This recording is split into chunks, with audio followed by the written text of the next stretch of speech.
शिवाय। ओम नमः शिवाय। ओम नमः शिवाय। ओम नमः शिवाय। भोला नमः शिवाय। गोरा नमः शिवाय। भोला नमः शिवाय।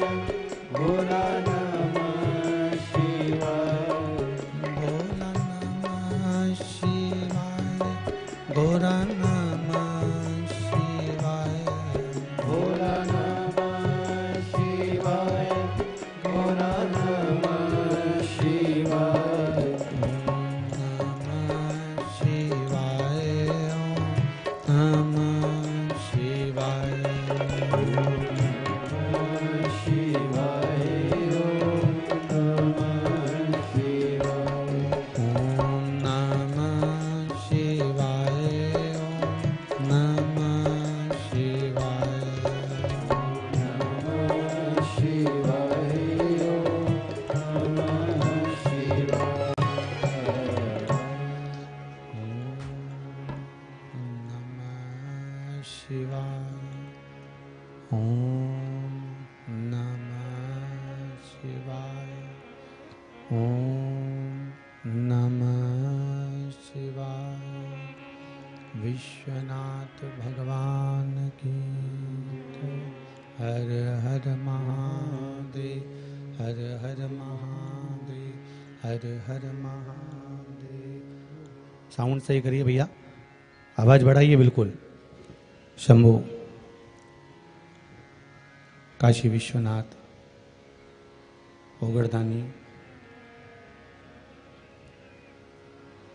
त्रिकालदर्शी कैलाशी अविनाशी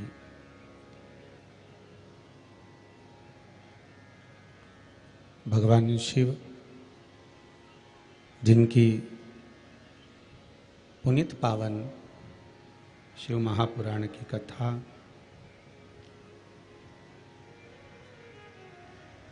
श्रवण करने का सौभाग्य बाबा देवाधिदेव महादेव की कृपा से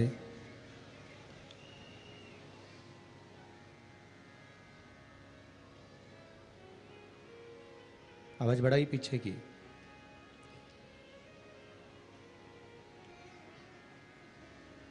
भगवान शिव की कृपा, करुणा, दया, उदारता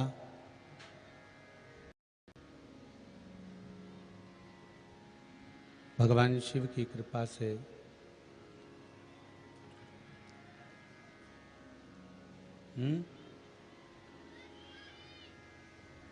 देवाधिदेव महादेव करुणा सागर की दया कृपा जो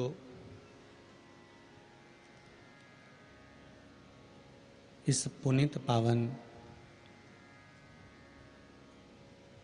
बैसाख के महीने में बैसाख शिवरात्रि शिव महापुराण की कथा श्रवण करने का सौभाग्य बाबा देवाधिदेव महादेव की कृपा से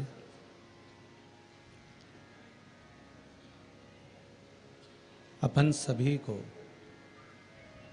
प्राप्त हुआ है।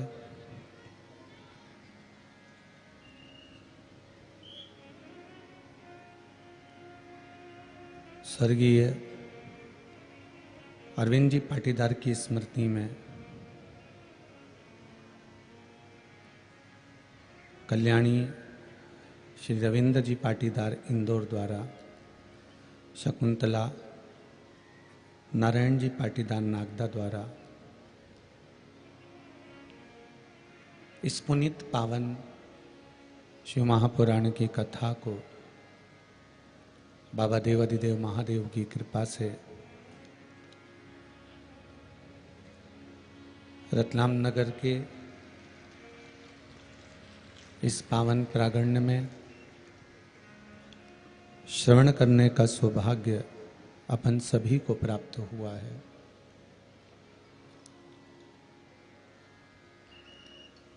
बड़ी मुश्किल से मानव की देह मिलती है और उस मानव के शरीर को पाने के बाद भी अगर हम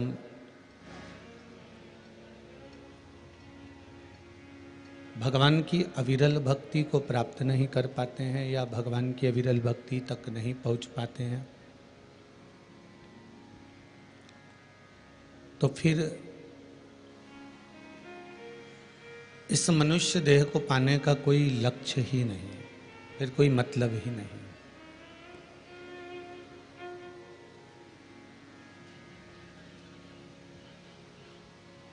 बड़ा कठिन से तो मनुष्य का शरीर मिलता है,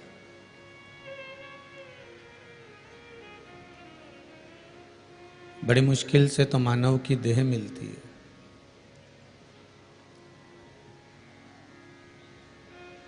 और उसको यदि व्यर्थ में गंवा दिया गया, व्यर्थ में छोड़ दिया गया, तो फिर मतलब ही क्या है?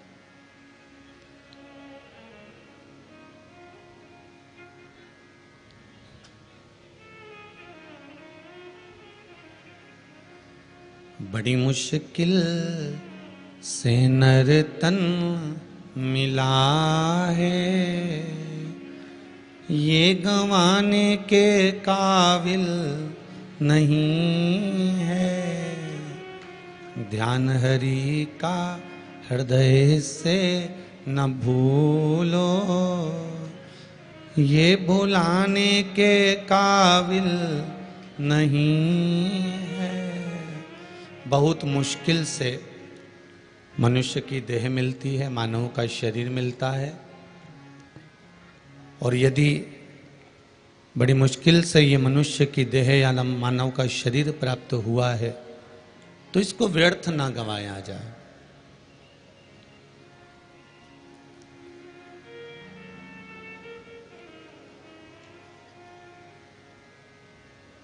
सुबह 7 बजे से 6 बजे से 8 बजे से आप लोग जगह संभाल संभाल कर बैठे हो। सुबह सुबह से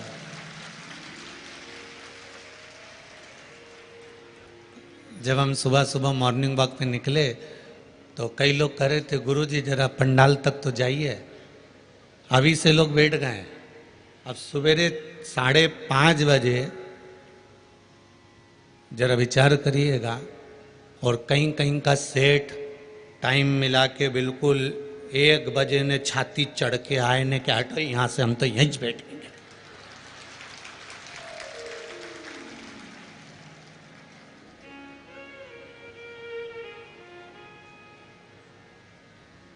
इसलिए रतलाम के पास में सांवरिया सेठ है कि सेठों में सेठ और बाकी के जितने सेठ सब डुप्लीकेट। एक ही सेठ है और वो सांवरिया सेठ है।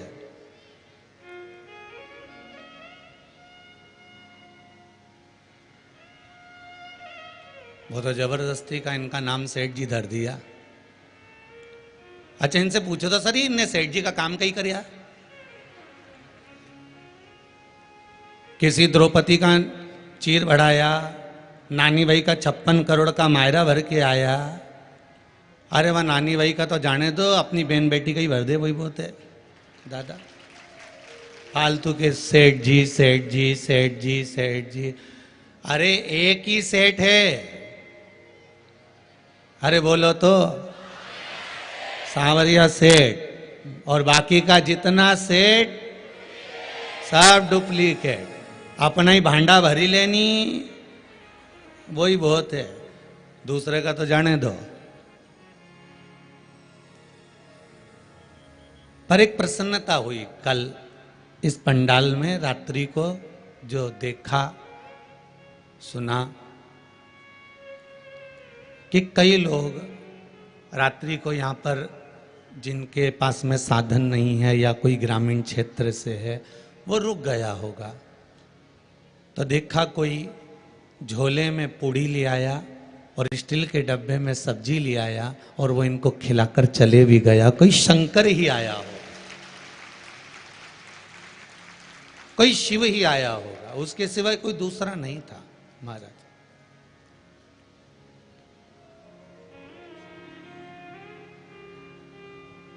शंकर के सिवा कोई दूसरा हो भी नहीं सकता। रिटर्न बढ़ा थोड़ा सा। शिव के सिवा कोई दूसरा हो भी नहीं सकता, क्योंकि जिसके हृदय चित्त में विश्वास। अब बताओ, ये जिसने तुमको डब्बा में लाकर खिलाया, ये सेठ है कि वो डुप्लीकेट वाला सेठ है? मन चंगा कठौती में गंगा, बहुत उतना।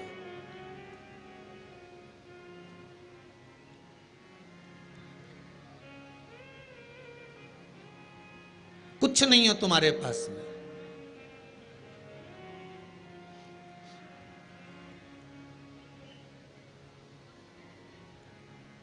कुछ भी नहीं हो। एक पत्र में किसी ने लिखा है, देखो,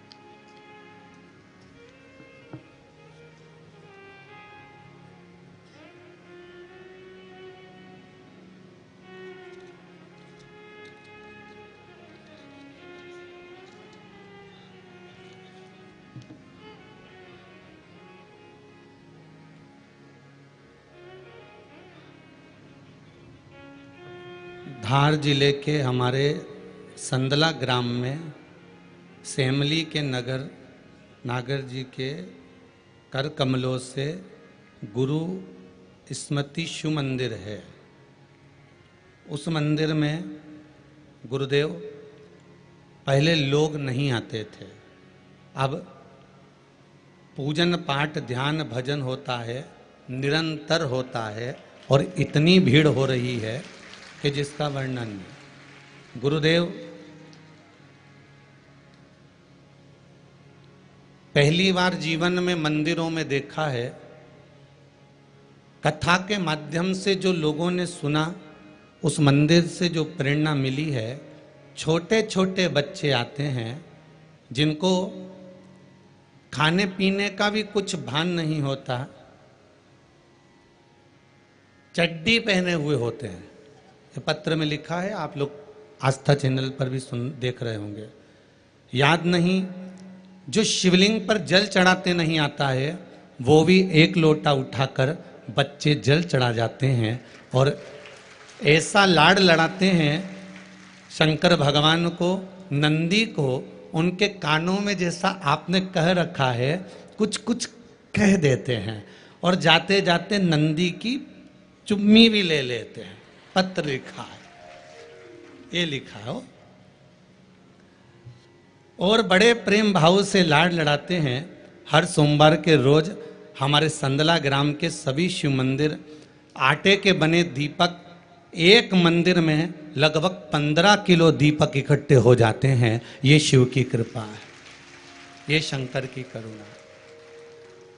अब जरा विचार करिए कि आज इन छोटे छोटे बच्चों को जो संस्कार मिल रहे हैं, इन छोटे छोटे बच्चों को जो ज्ञान मिल रहा है, इन छोटे छोटे बच्चों को जो सुख का अनुभव हो रहा है, इन छोटे छोटे बच्चों को जो आनंद का अनुभव हो रहा है, इन छोटे छोटे बच्चों को जो ज्ञान प्राप्त हो रहा है, ये आने वाली पीढ़ी को संभालने वाले हैं। इन आने वाली पीढ़ी को संभालने का काम इन्हीं का रहेगा।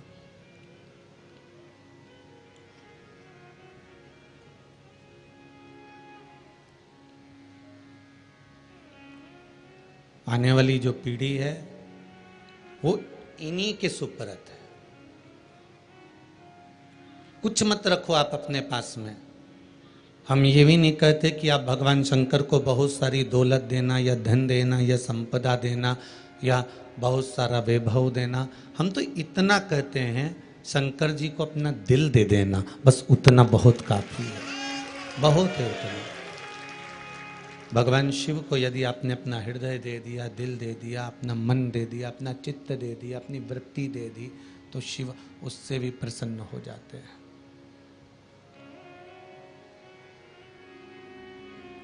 बहुत सारा उसको धन दौलत से कोई मतलब नहीं, उसको बहुत सारी संपदा से कोई मतलब नहीं, उसको बहुत सारे वैभव से कोई मतलब नहीं।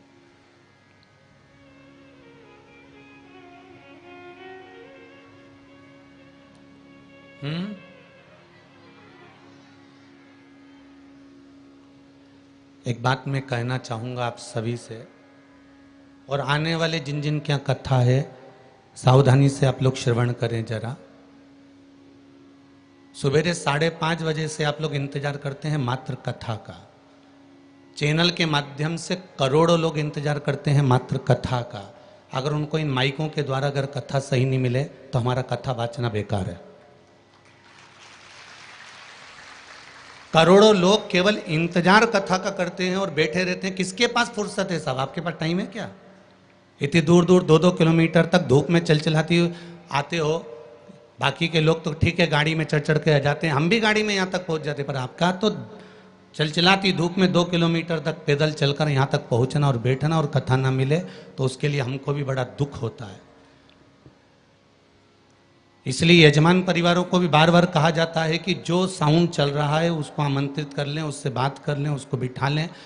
पर थोड़ा सा लोभ लालच जहाँ नजर आता है ना, वहाँ सब कार्य ऐसा ही गड़बड़ हो जाता है। हम पहले भी बोले हैं और आगे भी जिनकी कथा है, सेमली हरचंद वालों भी सुन लो, महाराष्ट्र वाले भी सुन लो और गुजरात वालों भी सुन लो। करोड़ों लोग इंतजार करते हैं मात्र कथा श्रवण करने का। और जितनी जगह है पूरे वर्ष भर में वो भी ध्यान लगाकर सुन लीजिए जरा।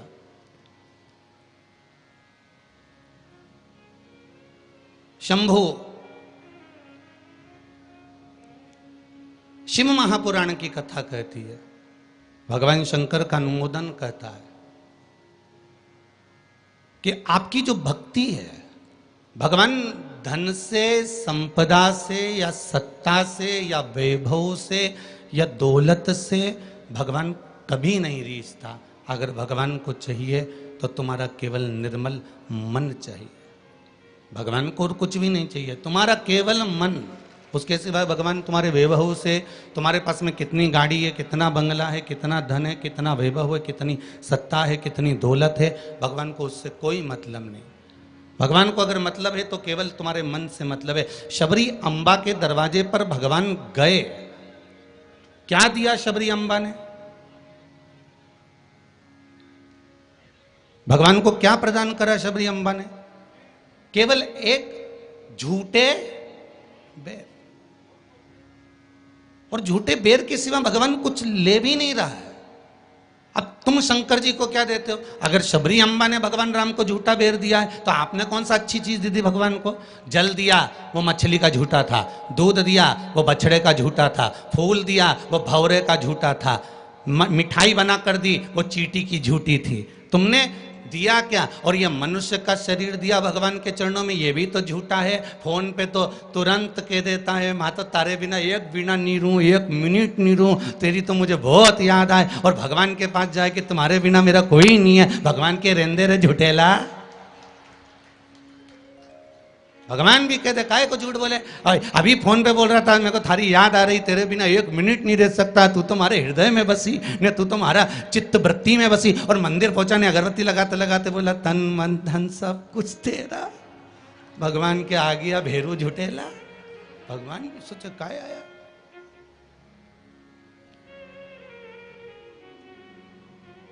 अगर शबरी अम्बा ने झूठा बेर दिया है तो हमने कौन सी अच्छी चीज भगवान को दे दी है? हमने क्या भगवान को अच्छा दे दिया है?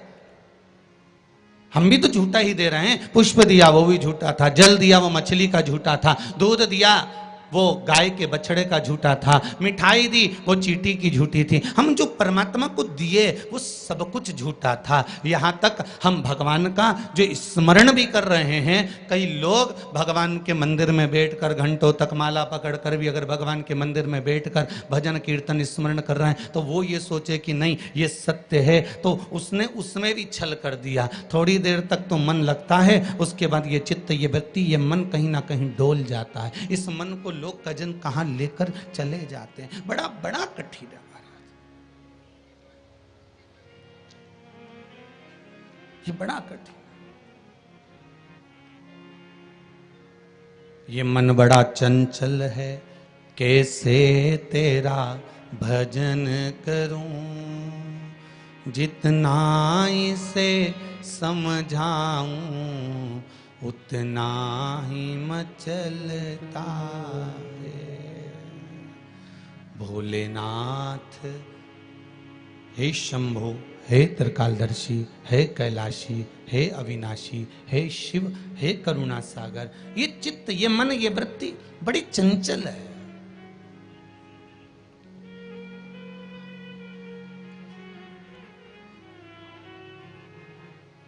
अगर ये मन, ये चित्त, ये वृत्ति थोड़ी भी परमात्मा में लग गई तो जीवन की सार्थकता हो गई।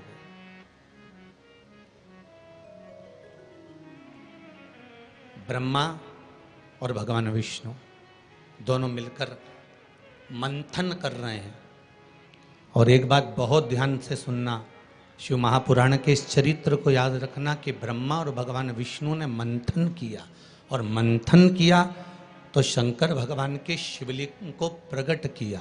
आपसे भी निवेदन है, जब दोनों पति पत्नी, भाई भाई, घर के बुजुर्ग, माता पिता, घर के बच्चे जब एक साथ कहीं बैठे हुए हों तो शिव महापुराण की कथा कहती है आप भी शिव महापुराण का थोड़ा सा मंथन करो।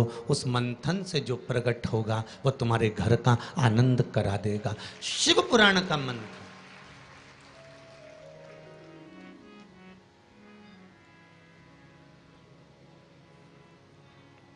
थोड़ी देर अपने माता पिता के पास में जाकर बैठा करो। थोड़ी देर जब घर से जाते हो तो अपने घर में जो मंदिर है, अपने घर में जो देवालय है, अपने घर में जो शिव जी हैं, अपने घर में जो राम जी हैं, अपने घर में जो ठाकुर जी हैं, अपने घर में जो कृष्ण हैं, अपने घर में जो देवता विराजमान हैं, आप उनके पास जाकर बैठकर फिर अपने गंतव्य की ओर अपने कार्य के लिए जाइए। और शाम को जब आओ तो पत्नी और बच्चों से, परिवार से बाद में मिलो।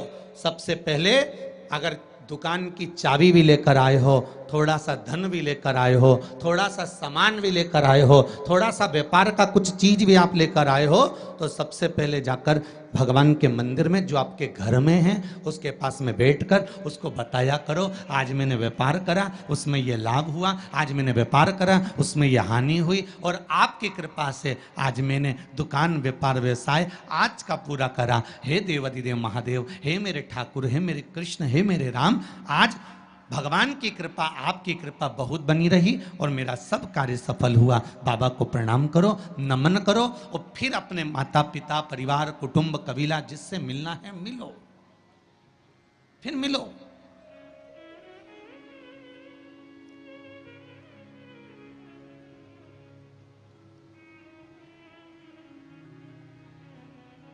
आज किसी ने एक प्रश्न किया था सुबह, गुरुदेव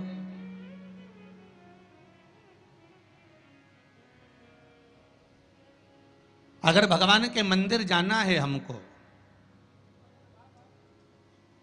और शरीर में अगर कष्ट है, शरीर में अगर रोग है, शरीर में अगर बीमारी है, शरीर में अगर दुख है, शरीर में अगर कष्ट है, तो क्या नहाना जरूरी है?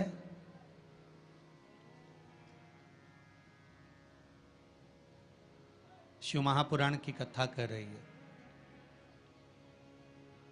मत नहाओ, स्नान कर लो।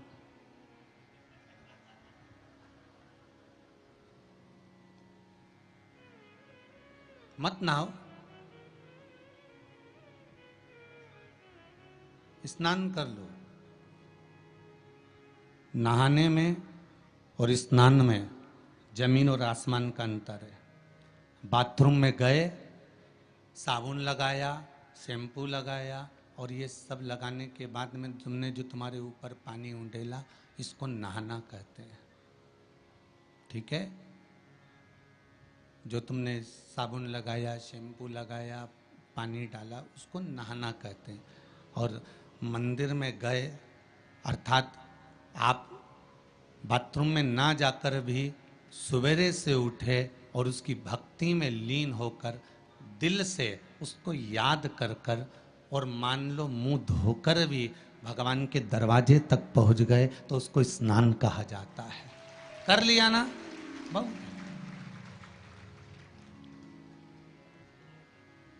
नहीं है ना शरीर में बल? एक पत्र में लिखा है किसी ने,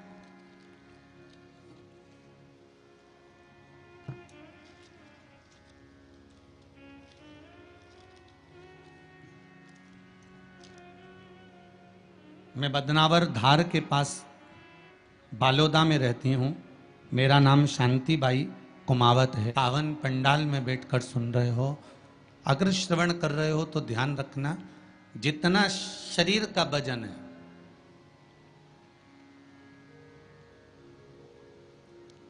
सत्तर kilo, 25 kilo, 20 kilo, 15 kilo, 50 kilo,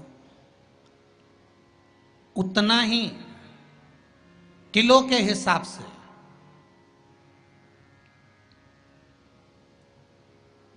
10 kilo है, तो ये मन में भाव लगा लेना कि मुझे दिन भर में 10 बार भगवान को धन्यवाद देना है कि तूने ये शरीर दिया, चित्त वृत्ति दी, ये मन दिया, ये बुद्धि दी है, पूरा जीवन मुझे दिया, ये आपकी कृपा से मिला है, आपको समर्पित है और आप ही को दे रहा हूँ। 10 किलो के हो तो 10 बार आप भगवान को धन्यवाद दीजिए, 20 किलो के हो तो 20 बार धन्यवाद दीजिए, 80 किलो के हो तो 80 बार धन्यवाद दीजिए, 90 किलो के हो तो 90 बार धन्यवाद दीजिए कि ये आपकी कृपा से मुझे प्राप्त हुआ है। कोई दूसरा देने वाला नहीं है मुझको, केवल आप दे रहे हो, उसके सिवाय कुछ नहीं मिला।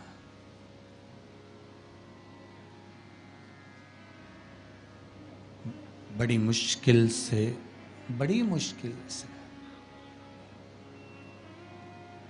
उसने कृपा कर कर यहां भेजा है अपने को, बड़ी मुश्किल से भेजा।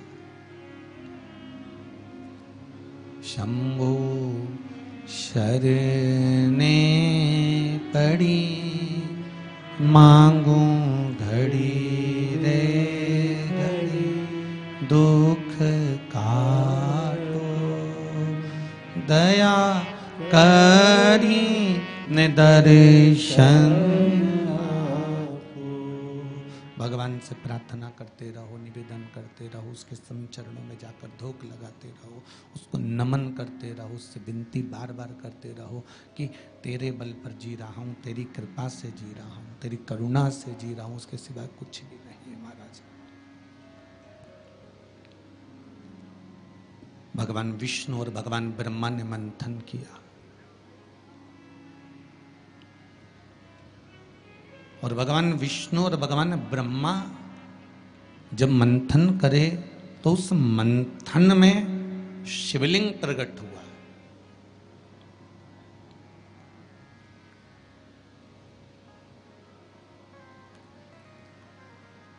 मंथन में शंकर का प्रकट होना बहुत बड़ी बात है।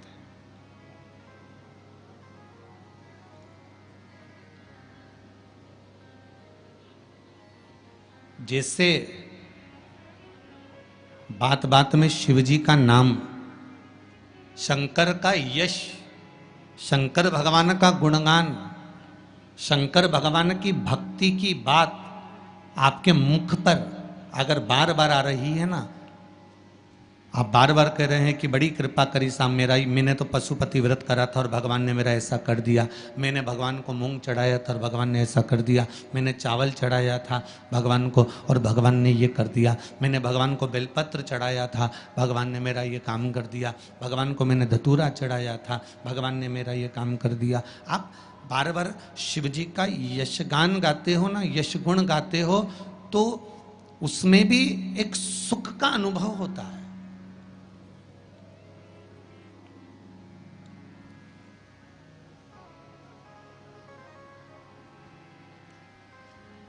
आपके यश गुण गाने में भी करके देखना। सास से निवेदन है, बहू की बड़ाई करके देखो, बहू का यश गुण गाकर देखो। कितनी भी बुरी बहू हो, कितना भी अपशब्द कहती हो, कितना भी ताना देती हो, कितनी भी गाली देती हो, कितना भी आड़ा टेढ़ा बोलती हो, भले तुम्हें संभालती हो ना संभालती हो, तुम्हारा सम्मान करती हो ना करती हो, तुम्हारा आदर करती हो ना करती हो, उसके बाद भी तुम 4 लोगों से अपनी बहू की बड़ाई कर कर देखना। खूब बड़ाई करना उसकी, खूब यश गुण गाना उसका। भले वो गाली दे, अपशब्द के ताना दे, कुछ भी बोले, पर तुम यश गुण गाओ उसका, खूब गाओ और खूब दिल से यश गुण गाओ उसका। 1 महीना इंतजार करना यश गुण गाते गाते। दूसरे महीने में जिस बहू का तुमने यश गुण गाया है, ये शिव महापुराण की कथा कहती है, वो भी सिर पर पल्लू लेकर तुम्हारे को धोख लगाने आएगी जरूर, ये पक्का। आप अपने भीतर कुछ अच्छा तो लाओ।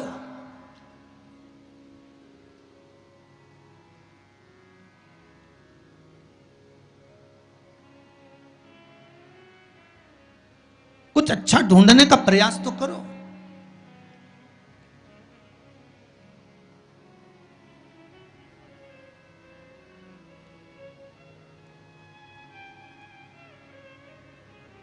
आज कोई कह रहा था, गुरुजी पूरे भारत में, पूरे जगह पर देखा जाए तो आज दुनिया के लोग ये भगवान के नाम से क्यों इतना चिढ़ने लगे।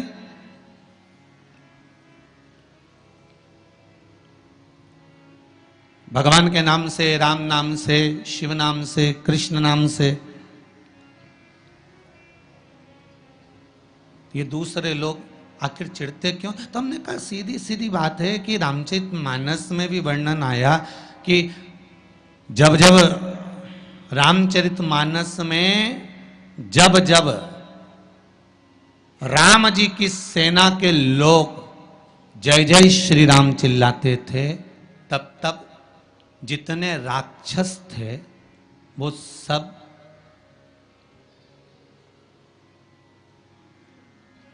वो जितने राक्षस थे, जितने भी,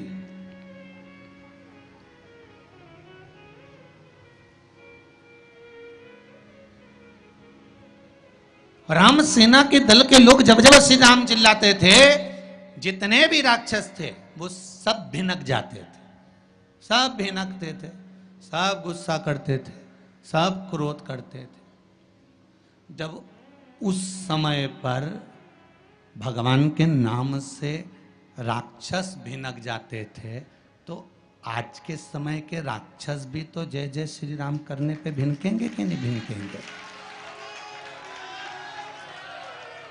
जरा विचार तो करो।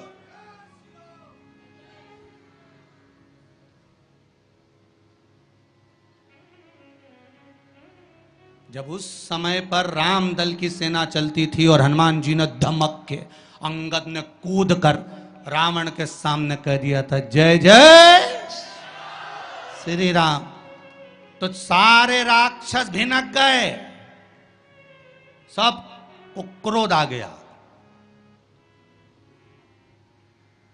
सबको गुस्सा। तो जब त्रेता में ये हाल था राक्षसों का राम नाम से, तो फिर तो ये तो कलयुग है।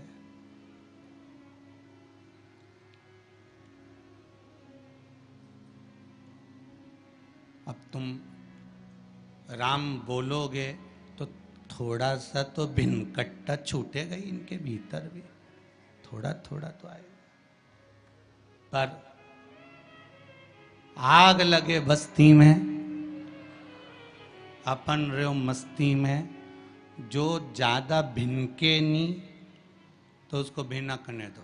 तुम तो जोरदार खजूर वाली चोटी बना के बिंदी लग तैयार होके भगवान के मंदिर जाओ और न राम नाम गुण गाओ, शिव का स्मरण करो, लोटा भर के जल चढ़ाओ, शंकर का भगवान का भजन करो।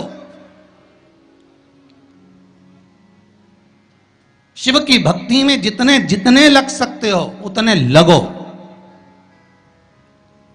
कुछ नहीं बिगड़ेगा। एक लोटा पानी जो भगवान शंकर को समर्पित करता है, मरने के बाद तुम्हारी औलाद तुम्हारा किसी पवित्र नदी में तर्पण करे ना करे, तुम्हारा शिव को दिया हुआ जल तुम्हारे खाते में पहुंच जाता। आपने जो शंकर भगवान को एक लोटा जल दिया है, शिव जी को एक लोटा पानी चढ़ाया, शंकर भगवान को एक लोटा जल समर्पित करा है, शंकर भगवान को एक लोटा जल अगर आपने दिया है तो वो आपके खाते में पहुंचेगा जरूर, ये निश्चित है, पक्का है।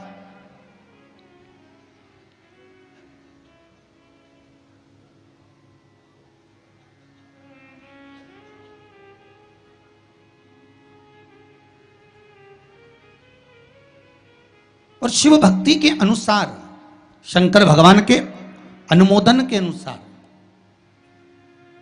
पहले भी कथा में कहा, आज फिर कह रहे हैं, आप जब शंकर भगवान को एक लोटा जल समर्पित करते हो तो वो 33 कौटि देवताओं के हिस्से में चले जाता है, एक भाग पितरों के हिस्से में चले जाता है, एक भाग आहूतों के हिस्से में चले जाता है, एक भाग वाचुकों के हिस्से में चले जाता है। आपने जो भगवान को दिया वो धीरे धीरे धीरे धीरे धीरे धीरे धीरे बढ़ता चले जाता है, भगवान के धामों में पहुंचता चले जाता है। जिन जिन को आपने नहीं भी दिया, शंकर भगवान पे चढ़ा हुआ जल उन तक भी पहुंच जाता है। ये केवल आपकी निर्मल और आनंदित भक्ति के बल पर पहुंचता है, भक्ति के बल। भगवान ब्रह्मा और भगवान विष्णु ने जो मंथन किया, उस मंथन में जो शिवलिंग निकला और ब्रह्मा जी के मुख से निकल गया कि ये शिवलिंग जो निकला है इसके चरण कहाँ हैं, इसका शीश कहाँ है, जरा पता करा जाए। और ब्रह्मा स्वयं भगवान शंकर का सिर देखने के लिए जा रहे हैं और भगवान विष्णु मृत्यु लोक में नीचे तलातल में, रसातल में, पताल में भगवान शंकर का चरण ढूंढने के लिए जा रहे हैं, भगवान शिव का चरण।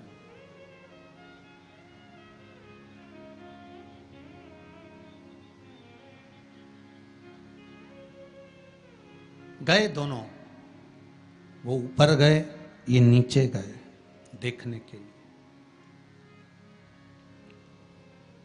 कई लोग शिव महापुराण की कथा, स्मरण, भजन, कीर्तन सुनने के लिए नहीं जाते हैं। मंदिर में कई लोग भगवान शंकर पर जल चढ़ाने नहीं जाते हैं। कई लोग ये देखने के लिए जाते हैं कि कौन आया कौन नहीं आया, किसने सुना और किसने ना सुना, किसने धारण करा किसने ना करा।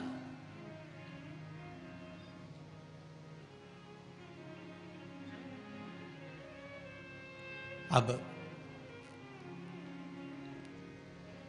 ब्रह्मदेव ऊपर गए, इतने ऊपर पहुंच गए, इतने ऊपर पहुंच गए, इतने ऊपर पहुंच गए कि उनके भीतर अभिमत्ता, अहंकार थोड़ा थोड़ा समाहित होने लगा और उन्होंने केतकी के पुष्प को तोड़ लिया और केतकी के पुष्प से कहा कि तुम नीचे चलो मेरे साथ में, भगवान विष्णु के सामने चलकर कह देना कि मुझे भगवान शंकर का शीश मिल गया।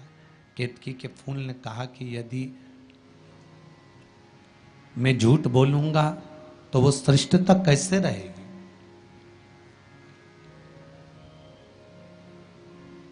मेरे झूठ बोलने की श्रेष्ठता कैसे होगी, कौन मानेगा मेरी बात को। सामने से गौ माता निकल कर जा रही थी, गाय से कह दिया तुम चलकर कह दो कि, तुम चलकर कहो कि भगवान ब्रह्मदेव को भगवान शिव का शीश मिल गया। गाय कहती है मैं क्यों झूठ बोलूं। उसको भी थोड़ा सा लोभ दिया गया और केतकी के पुष्प को भी थोड़ा सा लोभ दिया गया दोनों को थोड़ा थोड़ा लोभ प्रदान करा। और शिव पुराण कथा कहती है कि जब व्यक्ति के जीवन में थोड़ा सा लोभ उपज जाता है, थोड़ा सा लालच आ जाता है, तो फिर जीवन का किया हुआ सारा कर्म उसका बेकार हो जाता है। और वही हुआ है। केतकी के पुष्प के मन में ये लोभ जाग गया कि मैं ब्रह्मा जी के द्वारा सिंचित हो जाऊंगा, आनंदित हो जाऊंगा। और गाय के मन में ये लोभ जाग गया कि ब्रह्मा जी कह रहे हैं कि सबसे पहली रोटी आपको प्रदान कर दूंगा, तो ये लोभ ही तो जागा है। कोई भी चीज करो,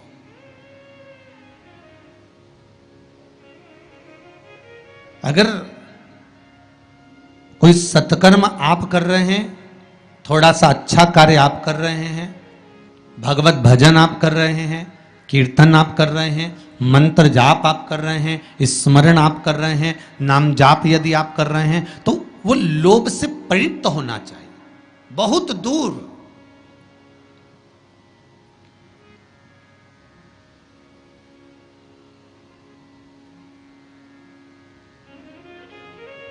आपके भीतर वो उपजे ना।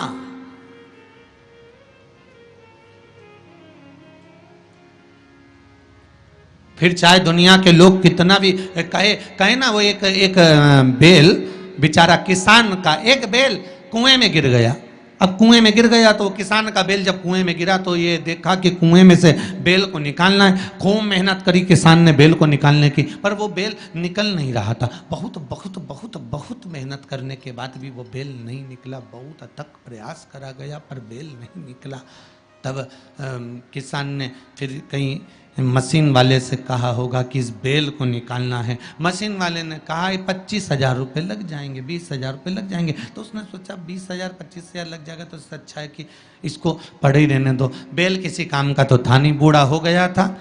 अगर बेल बूढ़ा हो गया है तो इसी कुएं में पड़े रहने दो, मर जाएगा।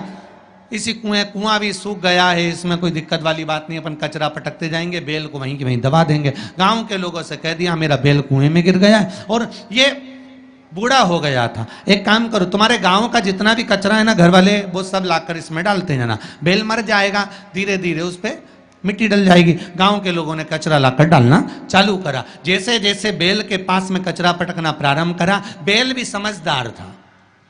इधर कचरा पटकते तो इधर पांव रखकर खड़ा हो जाता, इधर पटकते तो इधर पांव रखकर खड़ा हो जाता। धीरे धीरे पूरा कुआं भराते चले गया और बेल कचरे पर पांव रखते रखते रखते रखते रखते रखते बाहर आ गया।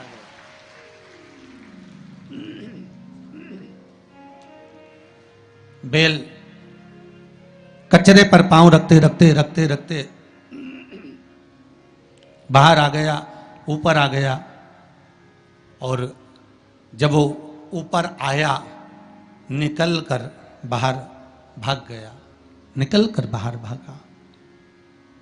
बेल से हमको एक सीख लेना चाहिए, हमको एक चीज सीख लेना चाहिए।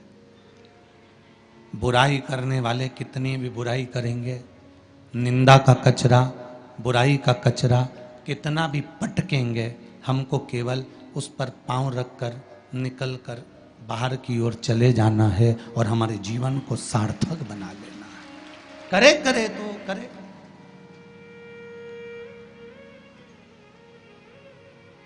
अब शब्द कहने वाला कहता रहे, ताने देने वाला देता रहे, गाली देने वाला देता रहे। अपनी शिव भक्ति, अपना स्मरण, शंकर का अनुमोदन होता रहे, बस इसका ध्यान रखना। बैसाख के महीने में नवमी तिथि को माता जानकी का प्रागट्य हुआ है पृथ्वी से।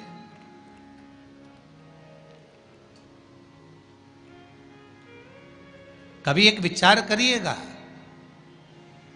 कि नरसिंह अवतार बैसाख के महीने में हुआ, कुर्मा अवतार बैसाख के महीने में हुआ, हयग्रीव अवतार बैसाख के महीने में हुआ, परशुराम अवतार बैसाख के महीने में हुआ, माता जानकी का अवतार बैसाख के महीने में हुआ। आखिर बैसाख के महीने में, माधव महीने में इतनी महत्वता क्यों?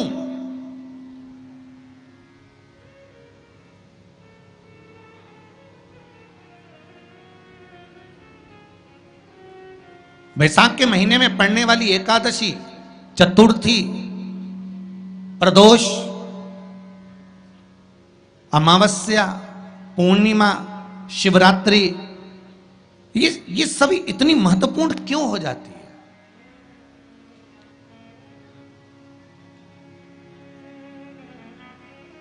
इसकी महत्वता इतनी प्रबल क्यों हो जाती है? किस लिए?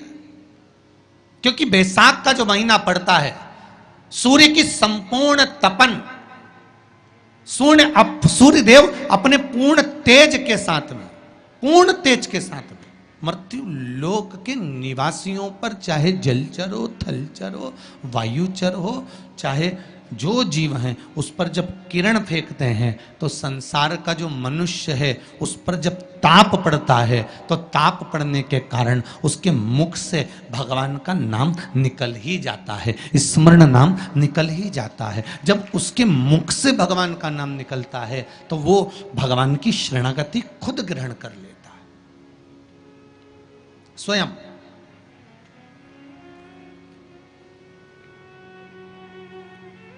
शरणागति ग्रहण कर लेना। बैसाख की पोथी पढ़ते हो आप लोग? आप में से अगर कोई पढ़ता हो बैसाख महीने की पोथी, तो उसमें एक वर्णन आता है,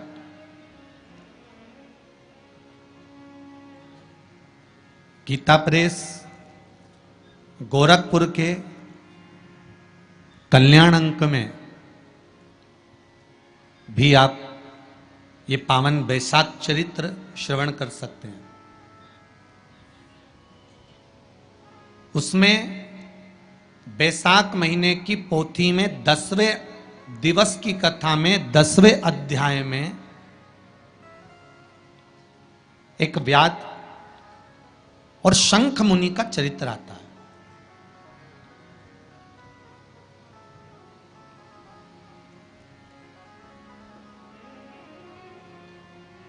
शंख मुनि एक बार निकलकर भगवान शंकर के मंदिर में जल समर्पित करने के लिए जा रहे थे, और शिव मंदिर की ओर जाते जाते जाते जाते जाते जाते बीच मार्ग में चलते चलते चलते चलते और वो शंख मुनि जब शिव के मंदिर में पहुंचे, शंकर भगवान के मंदिर में जाकर उन्हें दर्शन किया,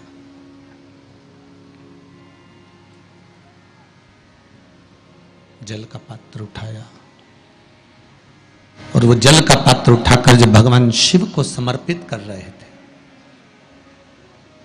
तो उसी समय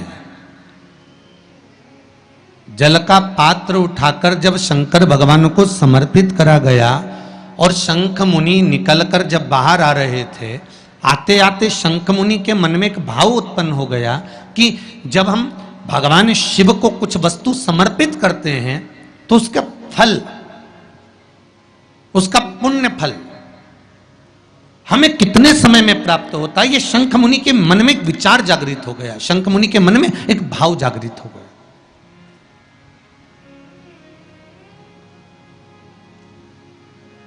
कई माताएं पशुपति व्रत करती हैं, कई ऐसी भी माताएं हैं जिन्होंने 2-3 बार पशुपति व्रत कर लिए होंगे, दूसरे को बताया, उसने व्रत करा, उसका हो गया, उसको फायदा भी मिल गया, और ये 3 कर ली, उसके बाद भी कुछ ना कुछ रह गया। तो इसके मन में आया कि बताओ, मैं भी व्रत कर रही हूँ, ये भी व्रत कर रहे हैं, ये भी व्रत को सुन कर रहा है, मैं भी व्रत कर रही हूँ, आखिर बात समझ में नहीं आती। उसको लाभ मिल गया, मुझे लाभ नहीं मिला, उसको लाभ की अनुभूति हो गई, मुझे लाभ की अनुभूति नहीं हुई। तो कभी विचार करना कि तुमने उसको पशुपति व्रत बताया, उसने व्रत किया और बड़े दिल से करा, बड़े बड़े दिल से करा, तुम्हारे बताए अनुसार करा, मतलब तुम्हारी बात पर कितना विश्वास होगा उसको, तुम्हारी बात पर कितना भरोसा होगा उसको, और तुम्हारे बताए अनुसार उसने पशुपति व्रत कर लिया और उसका काम हो गया। तुम 2 बार 3 बार 4 बार 5 बार कर चुकी तो भी नहीं हुआ, उसका कारण क्या हो सकता? उसका एक कारण है, तुम्हारी बात पर उसने विश्वास कर लिया, पर तुम अभी विश्वास पूर्ण रूप से कर नहीं पाई हो। तुमने ये सोचा है कि दुनिया कर रही है तो अपन भी कर लो। एक बार महाराज ने बोला है कर लो, देखा जाएगा। पर तुम्हारे बात में वो जागृतता, तुम्हारे पास में वो बल, तुम्हारे पास में वो जागृतता, तुम्हारे पास में वो बल, तुम्हारे पास में वो विवेक, तुम्हारे पास में वो बल प्राप्त नहीं हुआ, वो विश्वास जागृत नहीं हुआ। यदि तुम्हारे पास वो विश्वास जागृत हो जाता, वो बल जागृत हो जाता, तो तुमने जब पशुपति व्रत करा उसका फल तुमको मिल जाता। अगर विश्वास जागृत होता तो फल मिल जाता।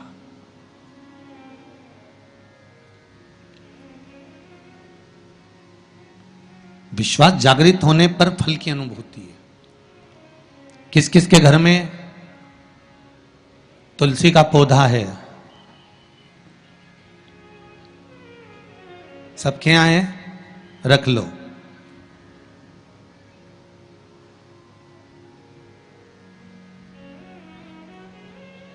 कहां लगा है? घर के अंदर कि घर के बाहर?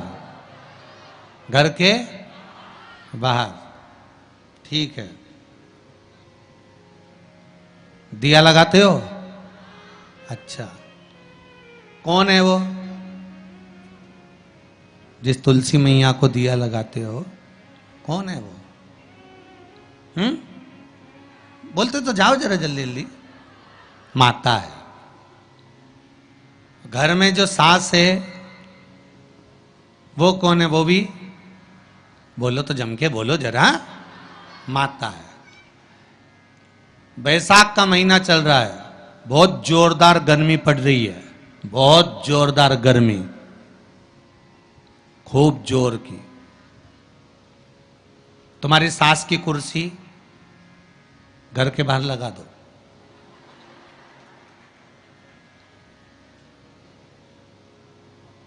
कितने घंटे बैठ सकती है वो? बोलो जरा, जम के बोलते जाओ। यहां विश्वास की कथा चल रही है, भाव और श्रद्धा की कथा चल रही है। कितने घंटे बैठेगी वो? अरे 1 घंटा भी जाने दो जी जी।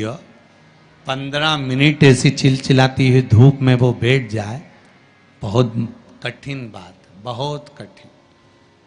तुम्हारे घर के दरवाजे पर तुलसी का क्यारा है, तुम उसको दिया लगाती हो, माता कहती हो, पूछती हो, पूजती हो। तुमने तुलसा महारानी से कहा, माँ बैसाख की गर्मी पड़ रही है, तेरे को गर्मी लग रही होगी, चल थोड़ी देर में तुझे अपने कक्ष में लेकर चलती हूँ, थोड़ी छांव में रख देती हूँ, तेरे ऊपर एक छत्र लगा देती हूँ, थोड़ा सा एक ब्लाउज का टुकड़ा पड़ा हुआ है, पीस पड़ा हुआ है, उसको मैं तेरे ऊपर डाल देती हूँ, जिससे तुझे गर्मी कम लगेगी। कभी विचार किया? पिनाया है सबने? ए झूठे लियो पाटीदार जी, गाड़ी लगाओ जरा, सबका घर चला। देख के तो आए कित्तों के घर में पिनाया है? अरे देखा देखी में काम बिगड़ जाता है। एक बार कक्षा 8वीं का पेपर था, बच्चों के लिए एग्जाम में लिखने को आ गया, दिल्ली की सबसे बड़ी मीनार का नाम लिखो। आगे वाले ने लिख दिया दिल्ली में कुतुब मीनार है, पीछे वाले ने आगे वाले का देखकर लिख दिया दिल्ली में कुतिया बीमार है। जितने बैठे हैं उसमें से 50, 100, 200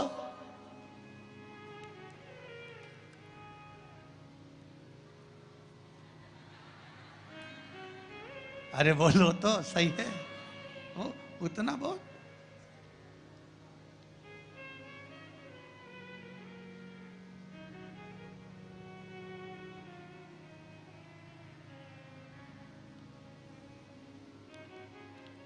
ये तो आपकी चित्तवृत्ति में आपको थोड़ा सा वो कहते हैं ना, एक पत्नी अपने पति के पांव छूती है, एक पत्नी अपने पति को प्रणाम करती है, और बाकी की जितनियों से पूछा गया क्या सब पांव छूती है? हाँ, तुरंत तैयार।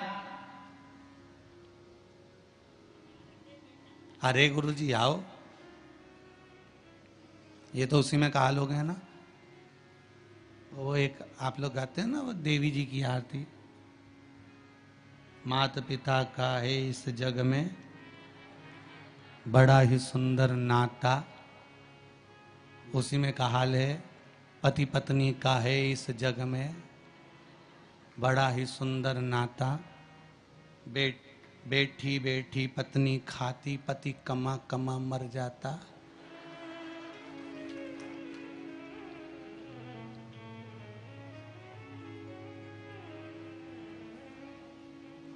ओके, सारी तनख्वाह निपटाने वाली, बच्चों के नाम पर आइसक्रीम खुद खा जाने वाली। विचार करे सुक्का। अब सोचे कि एक उठाया सब ने, हाँ हमने भी डाल रखा है। अरे थोड़ा सा दिल में, हृदय में, चित्त में, मन में भाव लेकर जा, बस थोड़ा सा भी लाए ना, उतने में तो कल्याण हो गया। जैसे पत्र में किसी ने लिखा कि बच्चे शिव मंदिर में जाते हैं, नंदी महाराज के कानों में कुछ कहते हैं, उसको कहना नहीं आता, तो उत्तरी भाषा से, दिल से, हृदय से, चित्त से, मन से जो कहा भगवान ने उसको स्वीकार कर लिया। अब कहे तो है ना दिल से। शिव मंदिर में जाना, एक लोटा पानी चढ़ाना, शंकर को यदि एक चावल का दाना चढ़ाया, एक मूंग का दाना चढ़ाया, एक फूल की पत्ती को भी समर्पित करा, तो शिव ने उसको स्वीकार करा। शंकर भगवान पर एक बेलपत्र चढ़ाई, शिव ने उसको स्वीकार करा। अब देव तो शंकर को,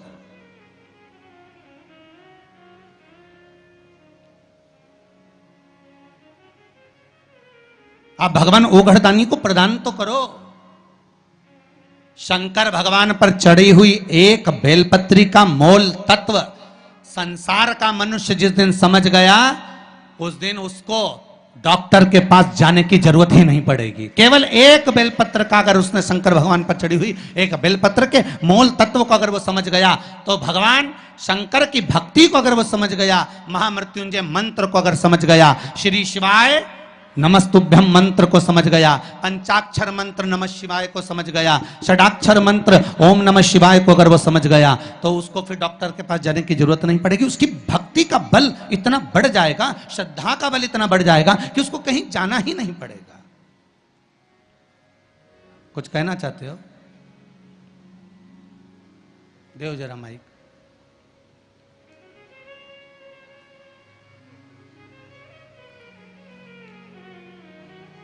कॉर्डलेस दिया संजय।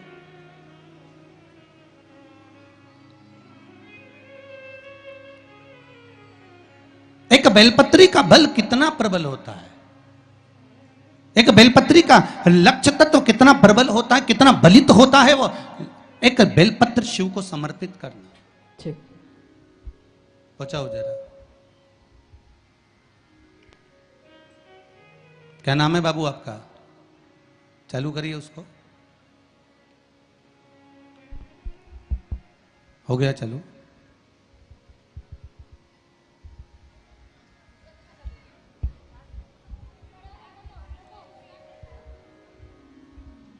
श्री शिवाय नमस्तुभ्यम। श्री शिवाय नमस्तुभ्यम गुरुजी। कहाँ से हैं बाबू आप? मैं बिहार के रहने वाला हूँ, जमुई जिला के, लेकिन मैं जॉब करता हूँ मुंबई में। मुंबई।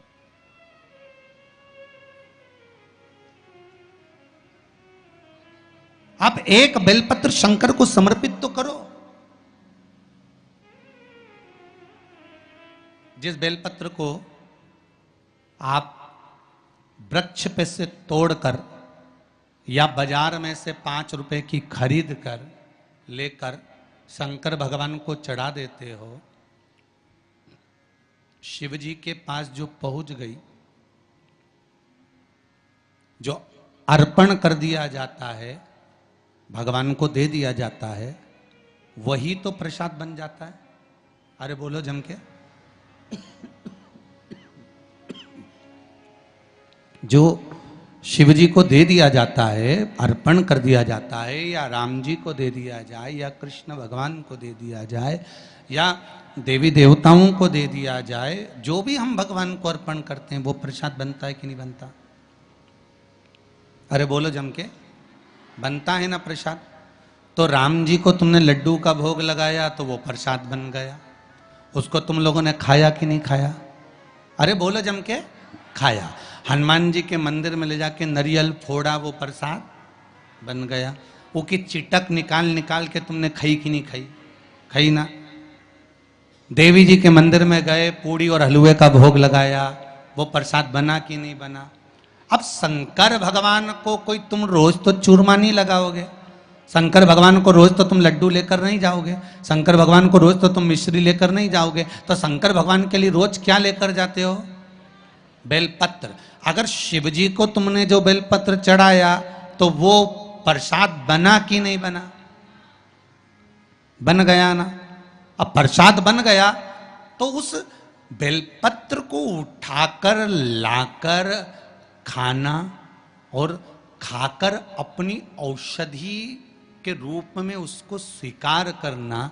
उसके बाद इस शरीर में चाहे शुगर हो, चाहे बीपी हो, चाहे ब्लड प्रेशर किसी भी रूप में हो, चाहे किडनी, लीवर कुछ भी डैमेज हो रहा हो, डायलिसिस चल रहा हो, अब एक बार बाबा को चढ़ाकर उससे विनती कर कर तो लाओ कि हे शंभु, ये तेरे बल पर लेकर जा रहा हूं। मैंने सुना है तुझ पर जो चढ़ता है वो प्रसाद बन जाता है, और ये त्रिगुणाकार बेलपत्र को मैं लेकर जा रहा हूं, मैं खाऊं और बाबा इतनी कृपा कर देना कि ये औषधि का काम कर दे और मेरी बीमारियां समाप्त कर दे। ये शिव से कहो।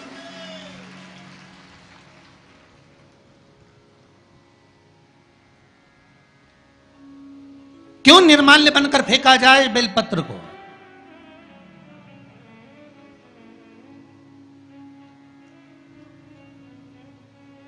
इस बेलपत्र के मूल तत्व को जिस दिन जानोगे, बैसाखी शिवरात्रि शिव महापुराण की कथा चल रही है रतलाम के पावन प्रांगण में, और लाखों लाखों लोग कथा को श्रवण कर रहे हैं। कल जितने लोग आए थे उससे 2 गुना लोग आए हैं, टेंट एक्स्ट्रा लगाया है। बता रहे थे कल 9 बीघा में टेंट लगा था, आज 18 बीघा में टेंट लगाया है, तो भी जगह नहीं है बैठने के लिए, लोग खड़े होकर कथा सुन रहे हैं।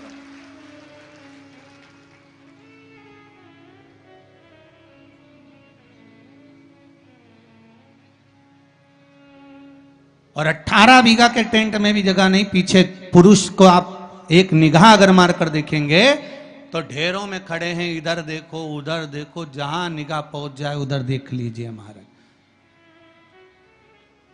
लाखों लाखों लोग इस कथा को सुन रहे हैं। एक नियम बना लो बैसाख महीने से कि शंकर भगवान पर जो बेलपत्र चढ़ी है वो औषधि का काम करती है। शिव पर चढ़ी हुई बेलपत्र मंदिर में क्यों छोड़ें? क्यों नदी में हम इसको विसर्जन करें? क्यों नदी में छोड़ें हम इसको?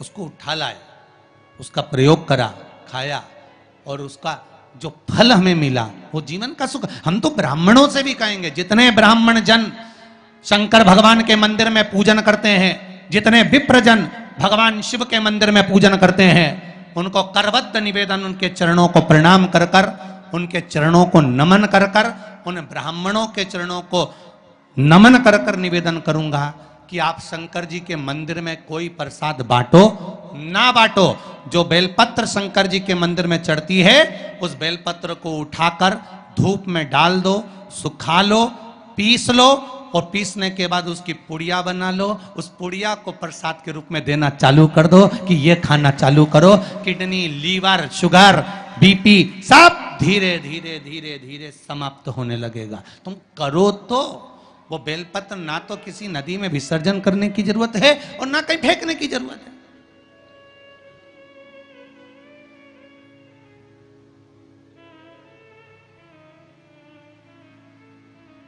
प्रतिदिन भगवान को तुलसी चढ़ाते हो ना? तो रोज भगवान को तुलसी उनके भोग में चढ़ाते हो, उनके सामने चढ़ाते हो, उनके सम्मुख में ठाकुर जी की तुलसी चढ़ाते हो, उठा लाए, प्रयोग में लो। क्यों उसको विसर्जन में डालते हो?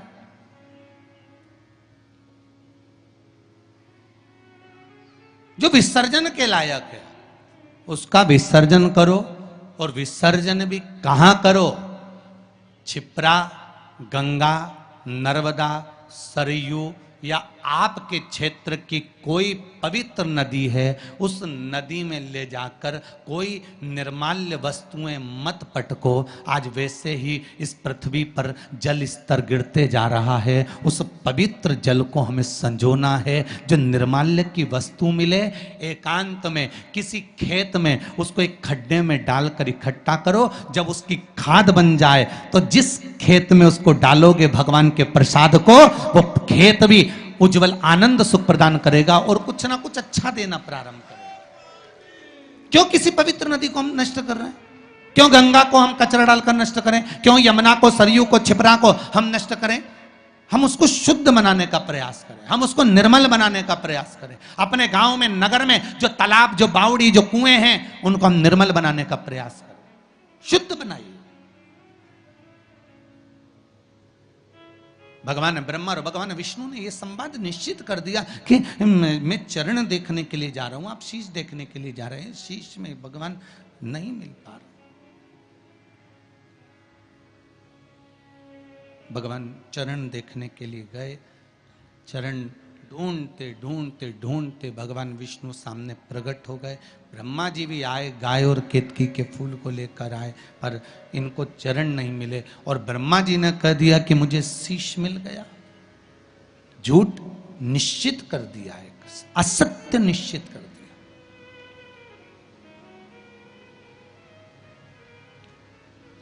जितने झूठ बोलने वाले होते हैं ना, उनसे एक निवेदन है, बोलो।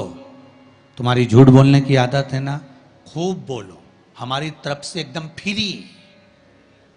झूठ बोलो, खूब बोलो। गला पकड़ रहा है बाबू। झूठ बोलो, खूब बोलो, दमदारी से बोलो। तुम्हारी जितनी कैपेसिटी है उसके अनुसार बोलो, मना नहीं हो।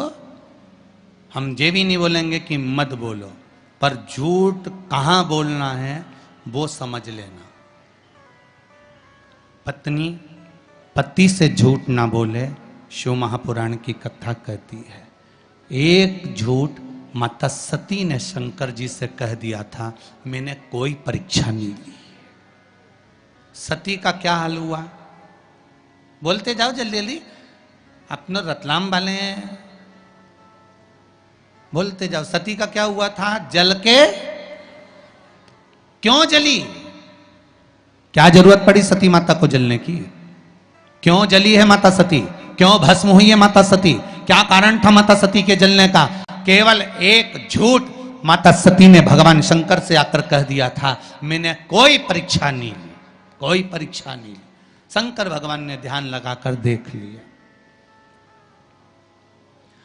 तुम मार्केट में पल्लू यहां लेके चल रही हो कि यहां? तुम आकर पति ने पूछा क्यों, तो वो दुकान पे खड़ी थी और थारा पल्लू इधर पड़ा था। कहीं नहीं, मैं तो यूं च पड़ी। तुमने किसी और को देख लिया होगा।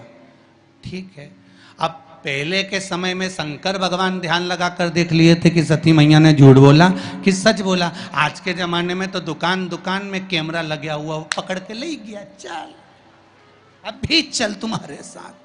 तुम्हारे झुटला रही, मुझे झुटला रही, चल। और गाड़ी पे ले गया ने बिठाया। और कई हाल चल रहे बलबीर थारा? बस जोरदार। ला थारी भाभी अभी आई थी कि नहीं आई थी? सामान लेने आई थी। सिर पे पल्लू था कि इनंग धरा था? क्या अब मैं सामान दिखाऊं कि भाभी का पल्लू देखो? ठीक है, जरा कैमरा लगा थे तो अरे चार चार लग गया है। तो जहां थारी भाभी खड़ी थी वहां कैमरा था, ये लग गया हमारा पीछे ही। ले जरा दिखाना। और जो दिखाया तो पल्लू तो यंज धरा था। तो उन्हें कहा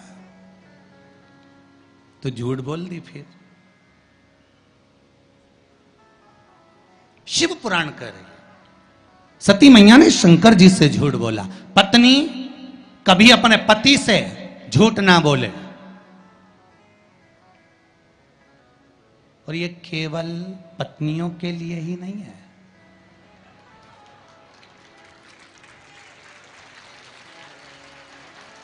कितनी खुश हुई रे तुम लोग, गजब।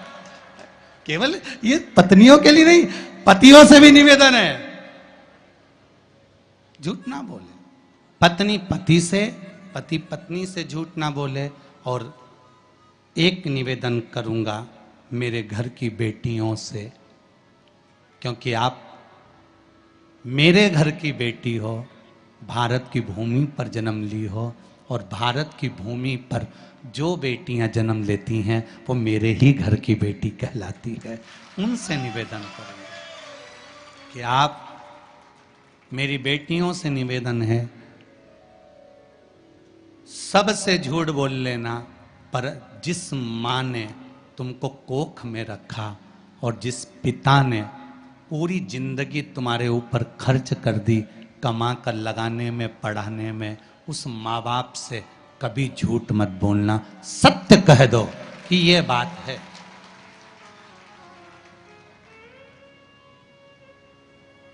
निर्णय तुम्हारे माता पिता लेंगे।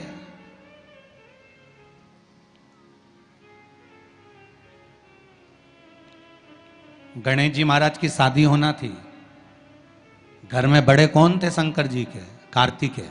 शादी किसकी हो रही है? गणेश जी की। प्रजापतियों की कन्या रिद्धि और सिद्धि।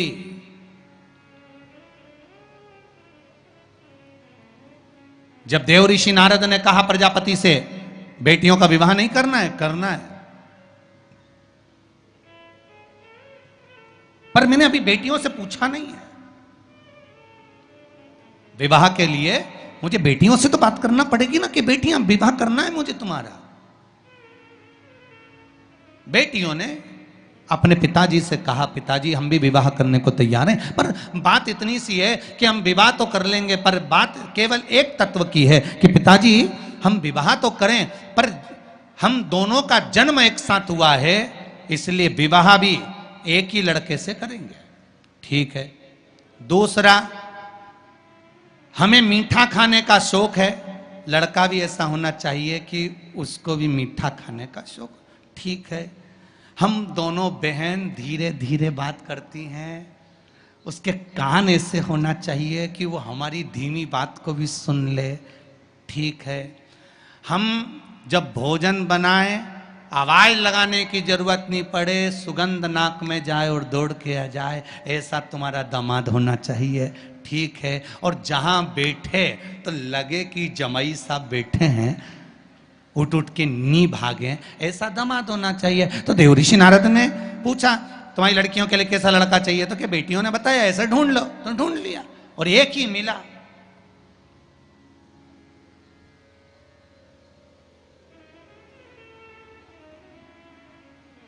और वो दामाद भी कोई साधारण नहीं था। सब देवताओं की शादी हो रही थी, गणेश जी की शादी नहीं हो रही थी। क्यों? क्योंकि इनको मुंह काय का लगा था? हाथी का। अब जब मुख हाथी का लगा हुआ है, तो सबसे पहले प्रथम देवता गणेश जी महाराज थे, और सबसे पहले ब्याह शादी में इन्हीं को बुलाते थे। पर दिक्कत एक ही थी कि इनकी नहीं हुई थी ना, तो ये सबका काम बिगाड़ देते थे। अब इनकी पूजन हो रही शादी में, जिनके यहाँ भी इनको बुलाते हैं वहाँ शादी में इनकी पूजन होती, और ये अपने चूहों उनको कह देते, चूहे को, कि चले जा, वो दूल्हे के कपड़े रखे ना, पीछे से ही काटिया, और जितने दुल्हन के कपड़े धरे उनके भी कुतरिया, जब कुतर दे। और चूहे जाते और शादी में जो दूल्हा दुल्हन कपड़े पहनते सब कुतर देते हैं। सब शादी में यही हाल। सारी शादी में एक दिन शनि महाराज निकल कर जा रहे थे, तो ब्रह्मा जी ने शनि देव से कह दिया, जितने भी दूल्हा दुल्हन की शादी होती है, क्यों शनि देव अपनी कुदृष्टि इन पर क्यों देते हो? शनि जी ने कहा मैं कहाँ कुदृष्टि देता हूँ, और क्या बताओ, दूल्हा दुल्हन के सारे कपड़ों में आग लग जाती है, सारे कपड़े कुतर जाते हैं, चूहे उनको काट देते हैं, ऐसे छेद पड़ जाते हैं, ये आप नहीं दे रहे तो कौन दे रहा है?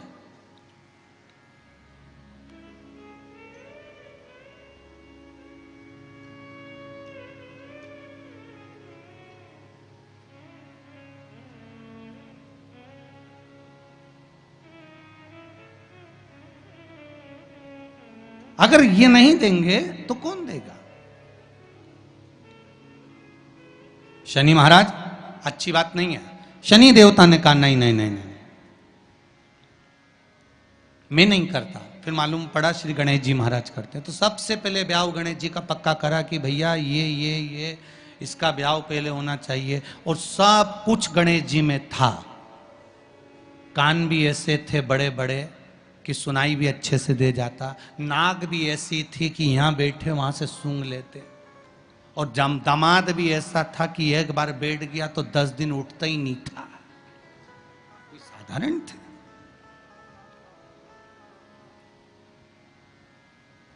मेरा बेटियों से निवेदन, पत्नी पति से झूठ ना बोले, पति पत्नी से झूठ ना बोले, बेटी अपने माता पिता से झूठ ना बोले। मेरा निवेदन है शिष्य अपने गुरु से झूठ ना बोले और भक्त भगवान से कभी झूठ ना बोले। यहां तक सीमित रखो, यहां तक सीमित, बहुत है। और झूठ बोलना एक जगह पर जरूर बोलना। कहां? यदि कोई गाय कसाई के यहां कट रही हो, वहां जाकर झूठ बोल देना कि ये गाय मेरी है, छुड़वा कर लिया ना। झूठ वहां बोल दो। झूठ बोलने के भी स्थान बताए गए, कहां कहां झूठ बोलना है, कैसे कैसे झूठ बोलना है, किस तरह से झूठ बोलना है, स्थान बताए गए महाराज। कि ये गाय अगर कसाई की यहां कट रही है तो वहां झूठ बोल दो कि ये गाय मेरी है, ये कटे ना, ये मेरी है। ब्रह्मा जी ने झूठ बोला शिव जी के सामने, केतकी के पुष्प ने झूठ बोला शंकर जी के सामने, गौ माता ने झूठ बोला शिव जी के सामने। महाराज अंत क्या हुआ? केतकी के पुष्प को श्राप लगा, सारे देवताओं पर चढ़ेगा पर शंकर पर नहीं। गाय को श्राप लगा, तेरा शरीर पूजा जाएगा पर मुख नहीं। ब्रह्मा का सिर जिससे वो झूठ बोल रहे थे उस सिर को काटा गया, लुढ़कता लुढ़कता शीश गया, कर्मनाशा नदी प्रकट हो गई। अंत में ब्रह्मा का कटा हुआ सिर बट का वृक्ष बनाना पड़ा, बट वृक्ष बनाना पड़ा। आखिर झूठ बोलने वाले मुख की गति बहुत बुरी हो जाती है। और पहले के समय में अदालत नहीं होती थी, पहले के समय में पंचायत नहीं होती थी। पहले के समय में एक काम होता था, गांव के लोग उसको ले जाते थे, शंकर जी के मंदिर में खड़ा कर देते थे और उठा गंगा जल और कह दे कि तूने ऐसा नहीं करा। मतलब शिव के मंदिर में झूठ बोलने वाला व्यक्ति अंत समय में पलंग पर तड़प तड़प कर मरता है, उसके शरीर की गतियां बेकार हो जाती, शरीर की गतियां भी। इसलिए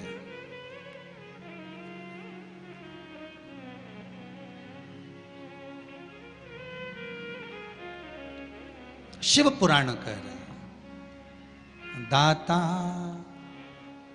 तेरा मेरा प्यार कभी ना बदले, भोले तेरा मेरा प्यार कभी ना बदले, शंभो मेरा ये विश्वास कभी ना बदले, शंभो मेरा ये विश्वास कभी ना बदले। भगवान के प्रति विश्वास, श्रद्धा, भाव हृदय चित्त से कहा जाए और शिव से विनय करी जाए कि बाबा भोलानाथ है हमारा, तुम्हारा तुम्हारा हमारा।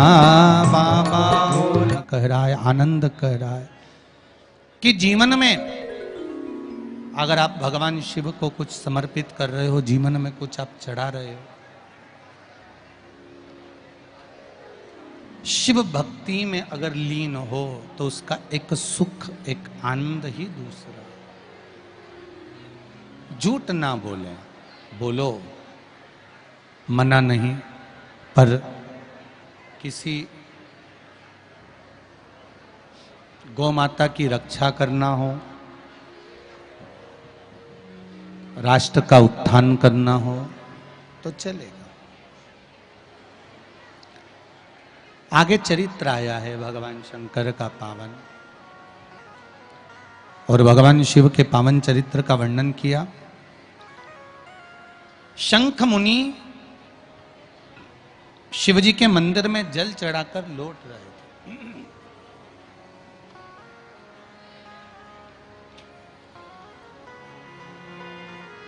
श्री शिवाय नमस्तुभ्यम, श्री शिवाय नमस्तुभ्यम। शंख मुनि जल चढ़ाकर लौट रहे थे। शंख मुनि ने कहा कि फल कितने दिन में मिल सकता, कब प्राप्त हो सकता? बहुत ध्यान से सुनना बैसाखी शिवरात्रि शिव महापुराण की कथा को।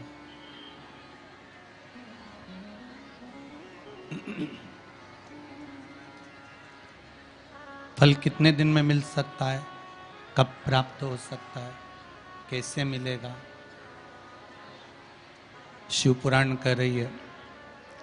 शंख मुनि जैसे ही बाहर आए, एक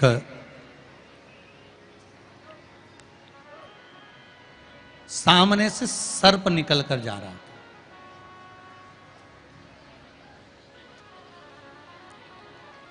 और सामने से जब सर्प निकल कर जा रहा है,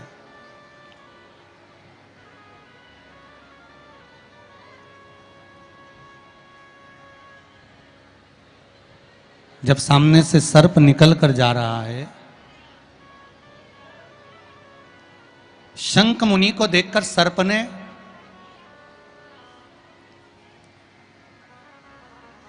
एक व्याघ्र और शंख मुनि के संवाद को सुना।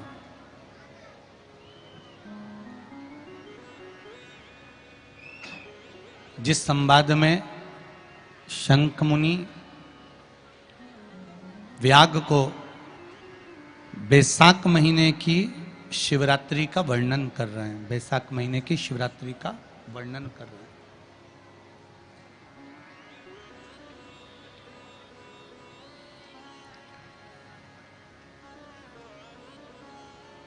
उस वैशाख महीने के महत्व को जब सर्प ने सुना, सुनने के बाद में सर्प थोड़ी देर वहां पर देखता रहा शंख मुनि को।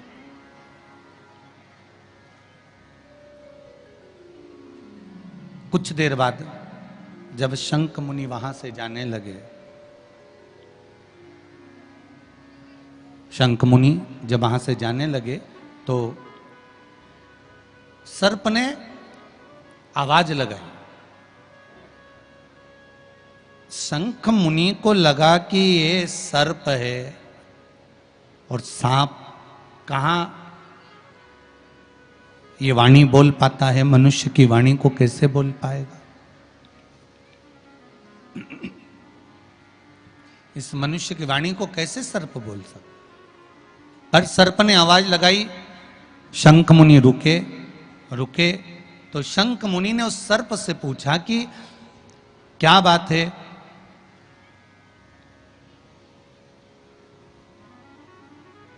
कुछ कहना चाहते हो आप? हाँ प्रभु, मैं अपनी दशा आपको कुछ बताना चाहता हूं। क्या कहना चाहते हो? क्या चाहते हो आप कहना? क्या बोलना चाहते हो? बताओ।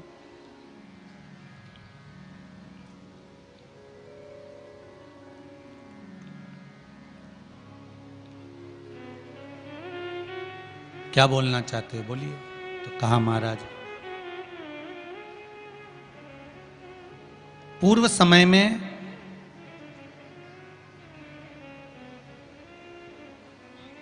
कुशित मुनि का मैं पुत्र, मेरा नाम रोचन था।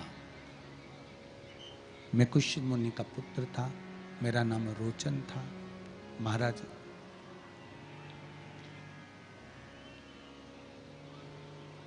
एक मुनि का पुत्र होने के साथ में मेरा मन कभी सत्संग में, कभी भजन में, कभी कीर्तन में, कभी स्मरण में, कभी भक्ति में नहीं लगा। कभी भगवत स्मरण में लगा ही नहीं। भगवत कीर्तन में मेरा मन पहुंचा ही नहीं। सारे बेकार कर्म में मैं लगा रहता, सब बेकार कर्म मेरे हाथ के द्वारा होते।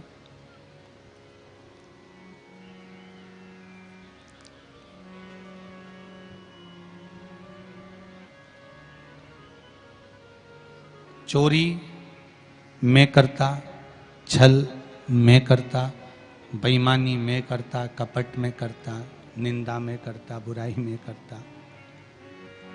सब बेकार कर्म मेरे द्वारा होते। एक बार मेरे पिता का जो निवास है वो प्रयागराज है।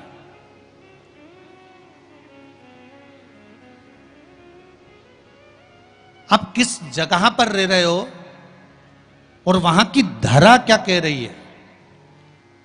एक भूमि का बहुत बड़ा प्रताप होता है महाराज, बहुत बड़ा प्रताप।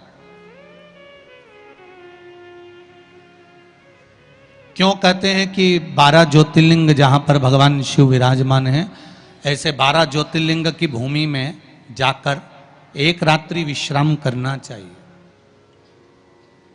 किसी पुरी में जाओ, उस पुरी में जाओ तो 2 रात्रि का विश्राम जरूर करना चाहिए।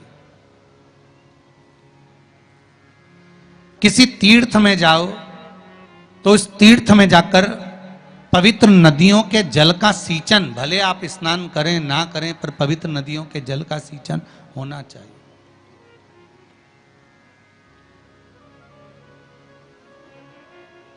क्यों कहा जाता है कि इतने पवित्र नदियों का सिंचन करिए, जल का सिंचन करिए, पुरियों के जाकर निवास करिए। 12 ज्योतिर्लिंग की भूमि पर जाकर आप वहां पर 12 ज्योतिर्लिंग की भूमि पर जाकर एक रात्रि विश्राम करिए। क्यों कहा जाता है?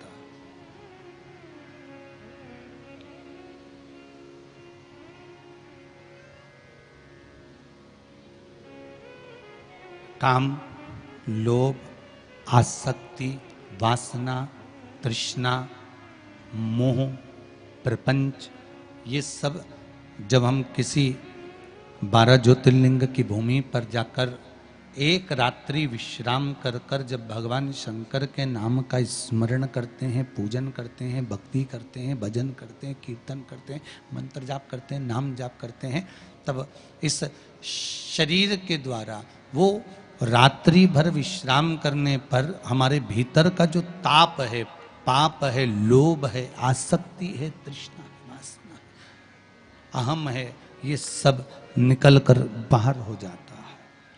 ये सब निकल कर बाहर, जैसे भट्टी के अंदर लोहे को पकाया जाता है और फिर निकाला जाता है, तो लोहे को जिस आकृति में ढालना होता है उस आकृति में लोहा ढल जाता है। उसी तरह जब हम 12 ज्योतिर्लिंग में से किसी एक ज्योतिर्लिंग की भूमि पर जाकर रात्रि विश्राम करते हैं तो हम भी भगवान शंकर के आशीर्वाद से निखर कर बाहर निकल कर आते हैं, निखर कर बाहर।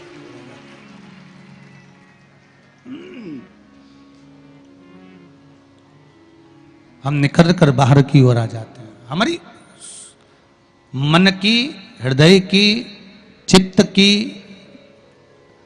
जो सुंदरता है भजन के बल पर, वो सामने प्रकट हो जाती है।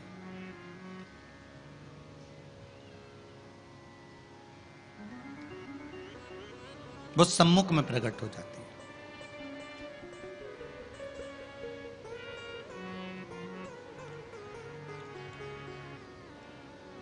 आज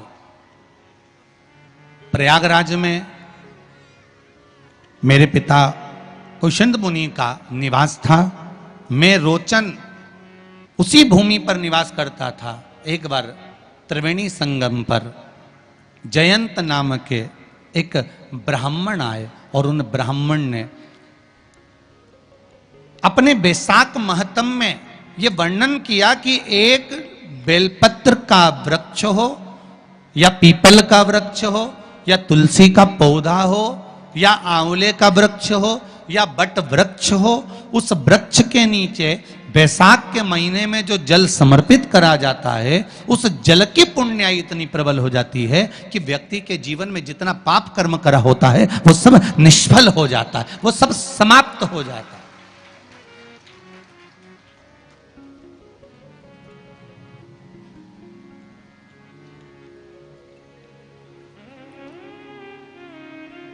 एक हरिचंदन का वर्णन आपको पहले कथा में करा है, सुना है आप लोगों ने कि नहीं सुना है? किस किसने सुना, जरा हाथ उठाओ। हरिचंदन का वर्णन करा था। ध्यान होगा कि तुलसी की लकड़ी जब सूख जाती है तो उस तुलसी की सूखी हुई लकड़ी को घिस कर चंदन बनाया जाता है, और उस चंदन को कार्तिक महीने में भगवान ठाकुर जी को, लड्डू गोपाल को, भगवान कृष्ण को, राम को या शालिग्राम भगवान को वो चंदन लगाया जाता है।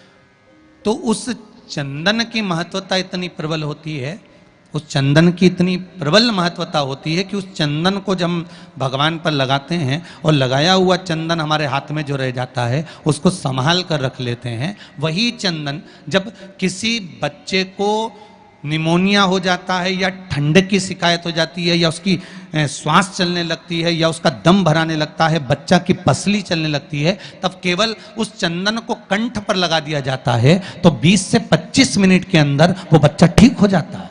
उसकी इतनी प्रबलता होती है हरिचंदन।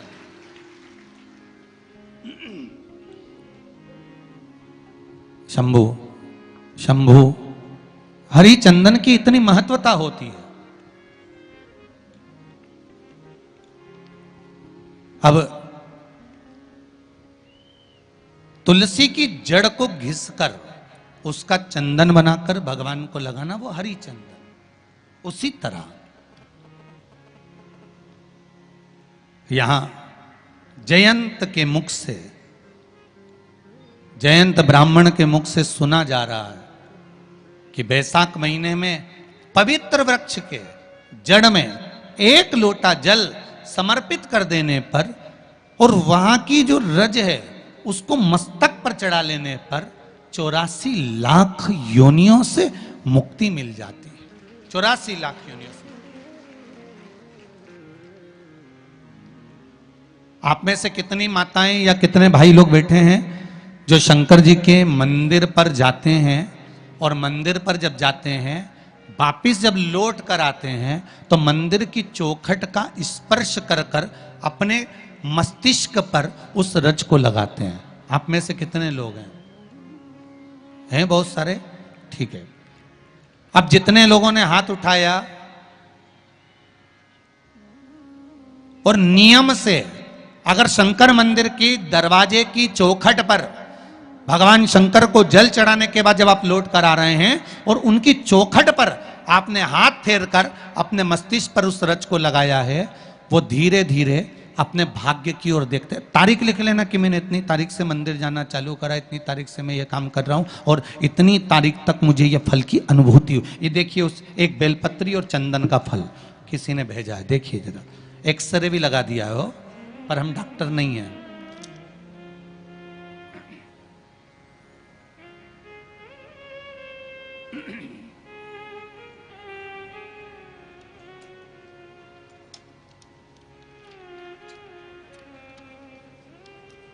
एक्सरे भी लगाया है।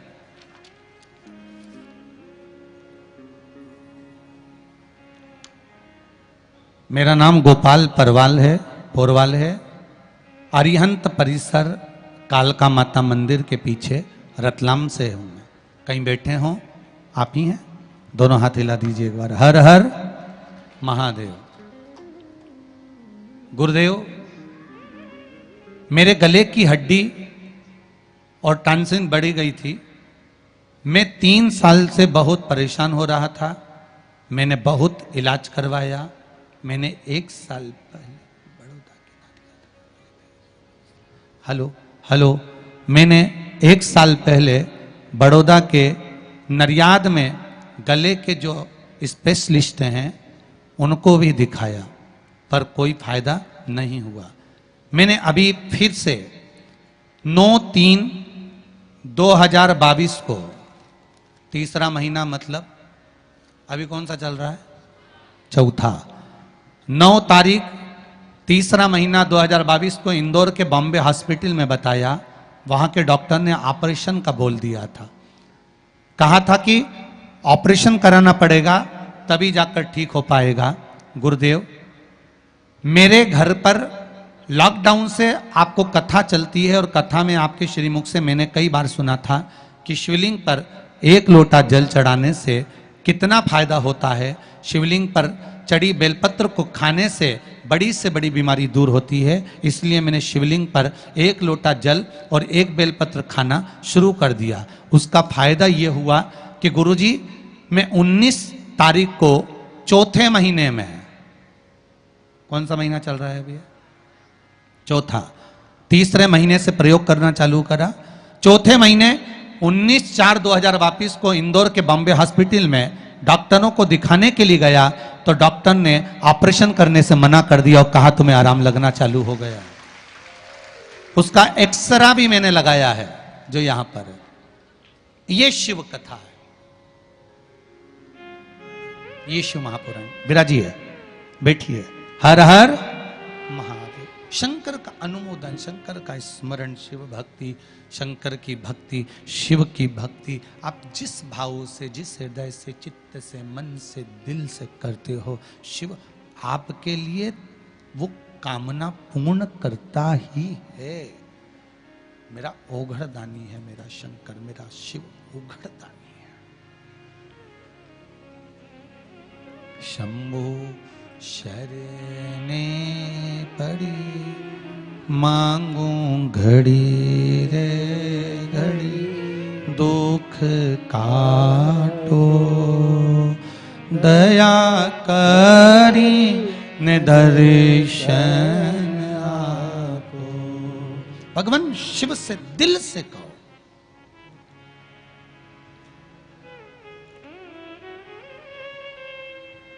और मन से कहोगे वो स्वीकार करेगा।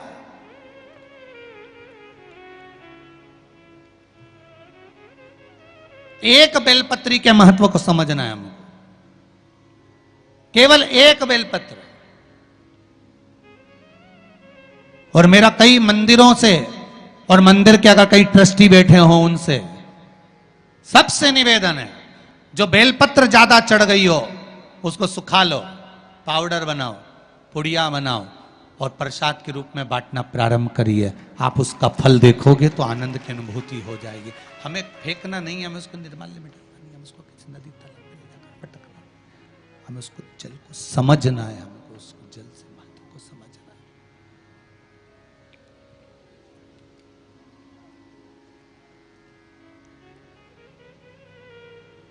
उस जल की महत्वता या उस बेलपत्री की महत्वता को हमें समझना है, जिससे हमको फल की अनुभूति हो, सुख की अनुभूति हो, आनंद की अनुभूति हो।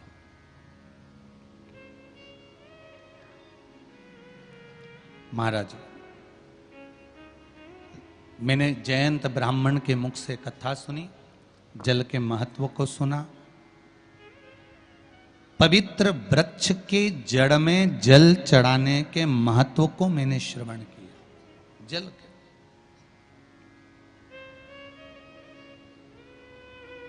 शंकर भगवान का अगर कहीं मंदिर है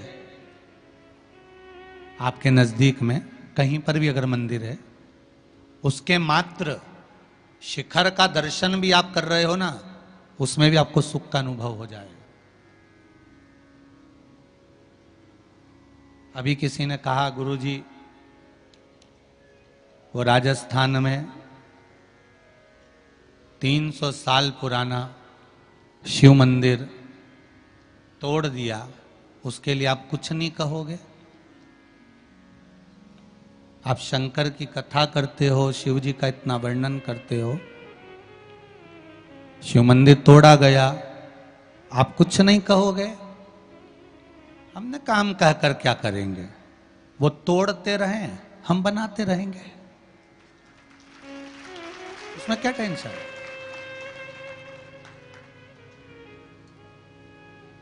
जमीन के मंदिर तोड़ सकते हो,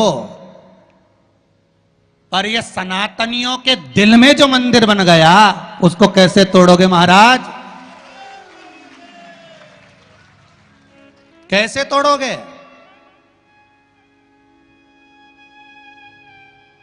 और किस तरह से तोड़ोगे?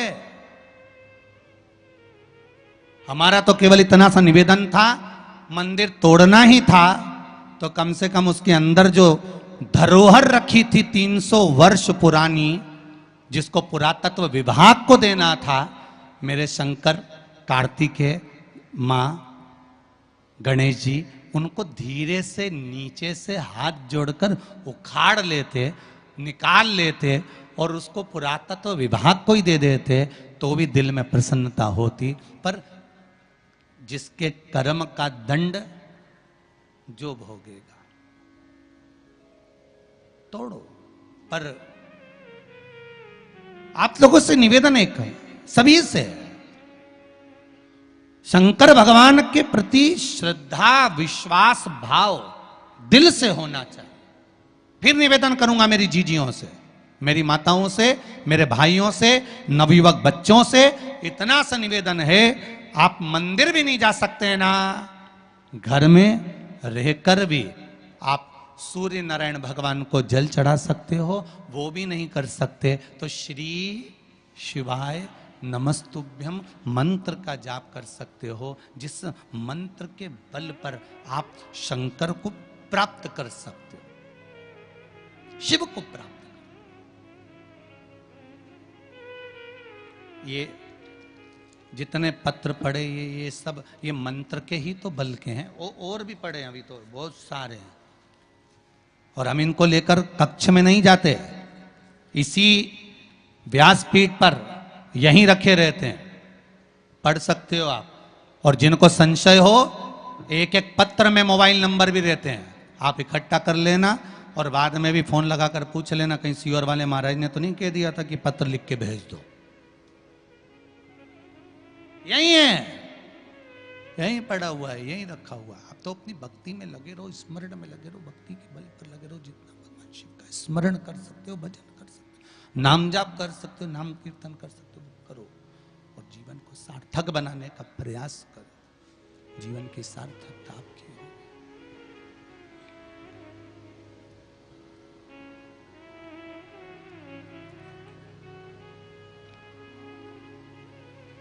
भगवती स्मरण, चित्तवृत्ति, भजन, कीर्तन, नाम जाप, मंत्र जाप, नाम कीर्तन, नाम स्मरण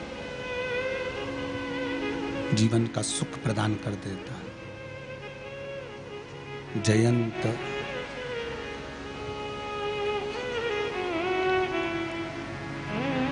के मुख से मैंने पवित्र वृक्षों का महत्व श्रवण करा, उन पवित्र वृक्षों में लोटा भर के जल चढ़ाने का एक आनंद सुख मैंने श्रवण किया, और उस आनंद सुख के बल पर मैंने जो पाया उसका क्या महत्व कर वर्णन करूं। कहा, रोचन ने कहा,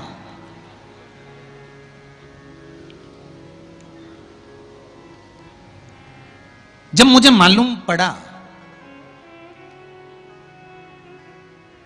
जयंत ब्राह्मण प्रवचन कर रहे थे, कथा कह रहे थे, और मैं सारी मंडली को देखकर बड़ा आश्चर्य में पड़ गया कि इतने सारे लोग कथा में कैसे चले जाते हैं।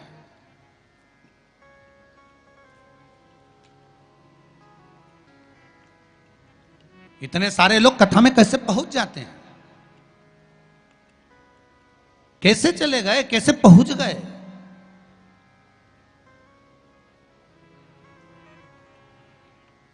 आज रतलाम के कलेक्टर महोदय, एसपी महोदय, एसडीएम महोदय जब प्रातः काल के समय पर मिलने के लिए आए तो उनके चेहरे पर एक प्रसन्नता थी, और उन्होंने एक बड़ी प्रसन्नता में एक शब्द कहा कि गुरुदेव, रतलाम नगर का सबसे बड़ा आनंद यह है कि शिव महापुराण की कथा हो रही है तो जितने लोग कथा सुनने के लिए आते हैं, या पूरे रतलाम में जितने घर घर हैं, हर घर में प्रत्येक व्यक्ति के चेहरे पर इस कथा की प्रसन्नता है। ये शब्द उनके मुख के थे। प्रत्येक प्रत्येक व्यक्ति के चेहरे पर प्रसन्नता बनी हुई है, प्रत्येक व्यक्ति के चेहरे पर आनंद बना हुआ है, प्रत्येक व्यक्ति के चेहरे पर प्रसन्नता का भाव बना हुआ है।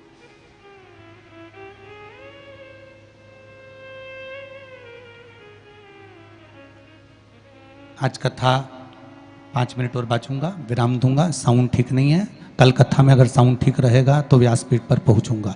श्री शिवाय नमस्तुभ्यम। जयंत ने कहा, मैंने जयंत की मुख से श्रवण किया है, और जयंत के मुख से जब मैंने श्रवण करा एक वृक्ष के नीचे जल चढ़ाने के महत्व को, एक लोटा जल समर्पित करने के महत्व को मैंने जब सुना, तो उसका वर्णन क्या होता है। मैं तो जाकर कथा में बैठा था, केवल देख रहा था कि कितने लोग आए हैं, कितना आनंद समाया है, क्या क्या हो रहा है, क्या क्रम हो रहा है, क्या क्या किया जा रहा है। पर उस कथा में मेरी चित्तवृत्ति नहीं थी, मेरा मन नहीं था, मेरा हृदय उस कथा में नहीं था। मैं जा गया था, मैंने सोचा थोड़ा सा कथा में विघ्न डालूंगा। मैंने अपने कपड़े फैला दिए, मैंने थोड़ा सा जल ढोल दिया, मैंने थोड़ा सा चिल्लाना चालू करा, मैंने थोड़ा सा अपशब्द कहना चालू करा। जो नजदीक में बैठे थे उनके सामान को मैंने छुपा लिया, उनकी वस्तु को मैंने पीछे रख लिया।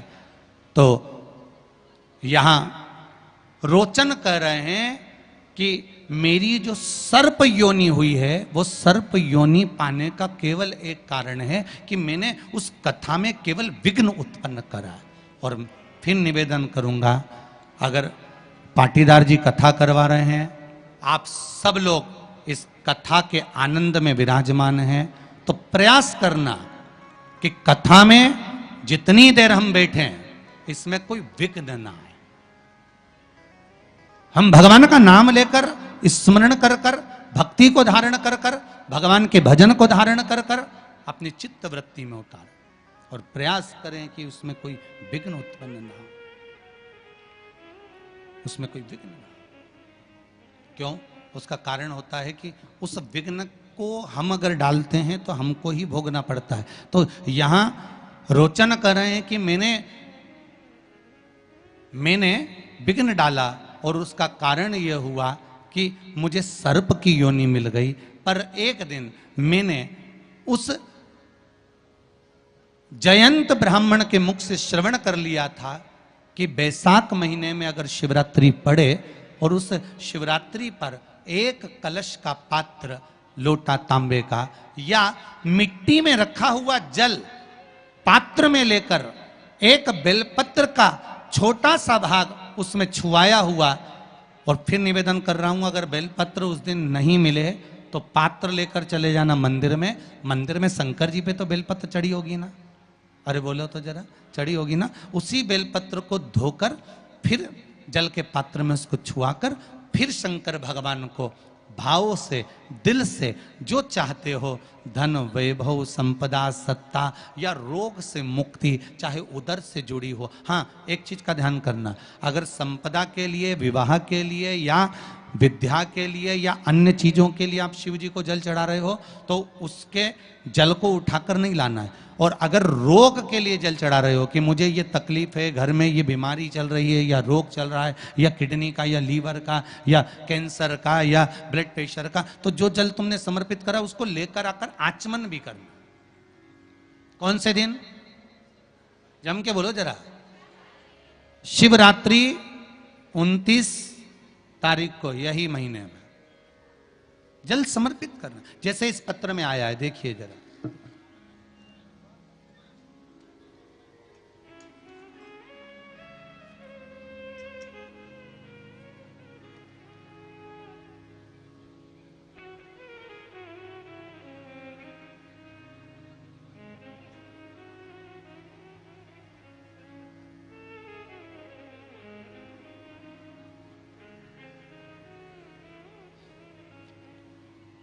दिनेश कुमावत सैलाना कहीं बैठे हैं? दिनेश जी कुमावत सैलाना से हाथ हिला सकते हैं कहीं बैठे हो तो।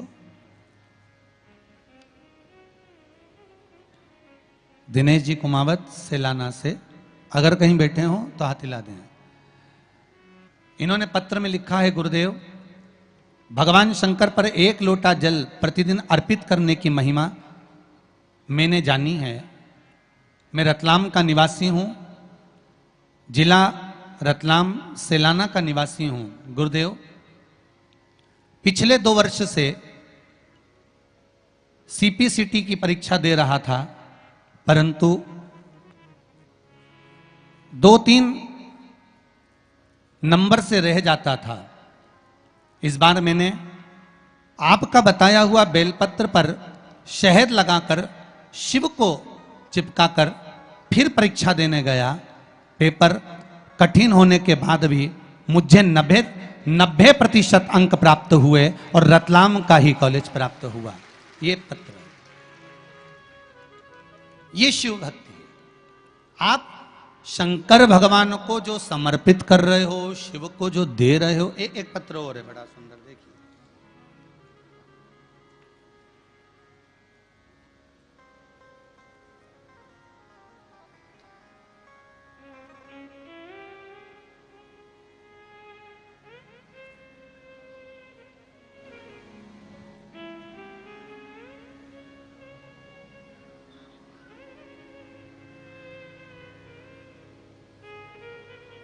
एक बहुत अच्छी बात लिखी है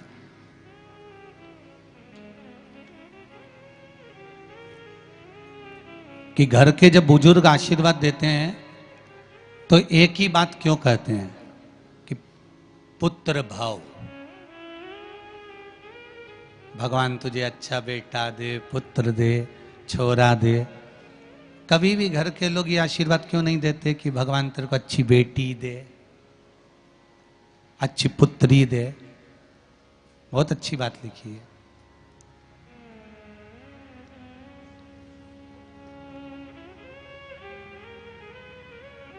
गुरुदेव नाम ना लीजिएगा, मेरी शादी को 3 वर्ष पूर्ण हो चुके थे। कोरोना काल में शिव महापुराण की कथा श्रवण कर रही थी। पत्र, नाम मत दिखाना, बाकी के पत्र दिखा दीजिए। लोटा जल चढ़ाना प्रारंभ करा। संतान का सुख नहीं था।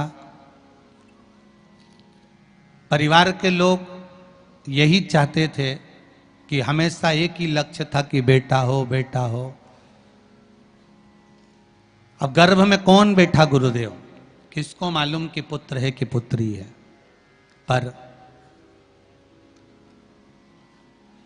घर की अभिलाषाएं इतनी ज्यादा थी कि बेटा ही होना चाहिए, पुत्र ही होना चाहिए। पर गुरुदेव व्यासपीठ से आप एक निवेदन जरूर करना कि आप कहते हो कि बेटा 1 कुल को तारता है और बेटी 2 कुल को तारती है, तो आशीर्वाद देते समय पुत्री का भी आशीर्वाद होना चाहिए। ठीक है, मैंने तो शंकर जी से मन्नत मांग ली और कहा लोटा भर के जल चढ़ाऊंगी, रोज चढ़ाऊंगी। वो सियोर वाला महाराज कहता रहता है। मेरे घर के लोगों की अभिलाषा पूरी करना, पहले पुत्र ही दे देना, भले दूसरी बार में मुझे पुत्री दे देना। और भगवान की कृपा हुई, 15 दिसंबर को मेरे घर में बेटा हो गया है। ये शिव की कृपा से हुआ। पर मेरा एक निवेदन आप सभी से, जितने श्रोता भाई बहन बैठे हुए हैं, जन्म मरण परण ये 3 मेरे भगवान के हाथ में है, मेरे शिव के हाथ में। जन्म भी उसके हाथ में है, मरण भी उसके हाथ में है और परण भी उसके हाथ में है। ये तीनों शिव के हाथ में, कोई दूसरे के हाथ में ये चीजें नहीं। भगवान से एक निवेदन मेरी माताओं से है, बहू को जब भी आशीर्वाद दो तो ये मत कहो कि पुत्र हो। बहू को आशीर्वाद दो तो ये दो कि तेरे गर्भ से जो संतान हो वो संस्कारित पैदा हो और राष्ट्र हित के लिए हो। सनातन धर्म को छोड़कर तेरे गर्भ से जन्म लेने वाली संतान दूसरे धर्म को ना अपनाए। भगवान से प्रार्थना करना कि तेरे गर्भ से ऐसी संतान हो, बने तो सनातनी बने, दूसरे धर्म में प्रवेश ना करे।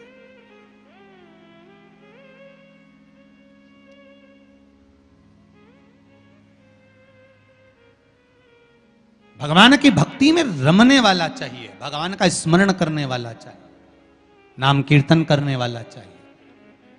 आज मैंने एक बात श्रवण करी जयंत के मुख से, रोचन कर रहे हैं, मैंने एक बात श्रवण करी जयंत के मुख से कि जयंत ने कहा कि शंकर भगवान के मंदिर में शिवरात्रि के दिन 1 लोटा जल बैसाख महीने में अगर समर्पित कर दिया जाए तो 84 लाख योनियों से छूट जाता हूं। पर मन में एक भाव जागृत हुआ, मैंने 1 लोटा जल शंकर भगवान को समर्पित करा। जब मैं बाहर निकल कर आया तो मेरे मन में फिर वही कपट भाव जागृत हो गए,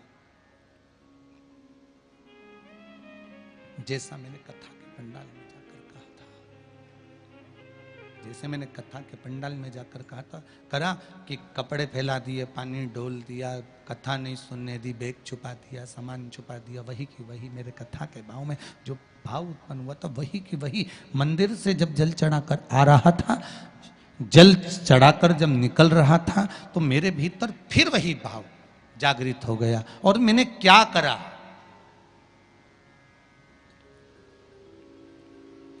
कि शिव मंदिर में जो सामग्री रखी हुई थी उस सामग्री को मैंने उठाकर पटक दिया। कहीं कोई सामान रखा हुआ था वो मैंने ले जाकर भूमि पर डाल दिया। अब भूमि पर डाला, मैंने विघ्न डाला मंदिर में, मेरा शिवजी पर 1 लोटा जल तो चढ़ गया, इतने में निकलते निकलते ब्राह्मण देवता के मुख से निकल गया कि तुम शिव मंदिर में आए हो, शंकर की आराधना करने आए हो और तुम्हारे हाथों से ये पाप कर कर जा रहे हो, तुम आने वाला समय तुम्हारे लिए बेकार है। फिर कहूंगा मंदिर तोड़ना सरल है, पर तोड़ने के बाद इस शरीर के द्वारा भोगना सबसे ज्यादा कठिन है, सबसे ज्यादा। तोड़ने वालों ने तोड़ दिया पर भोगना तो पड़ेगा, आज नहीं तो कल। तैयार हो जाओ राजस्थान के काका जी,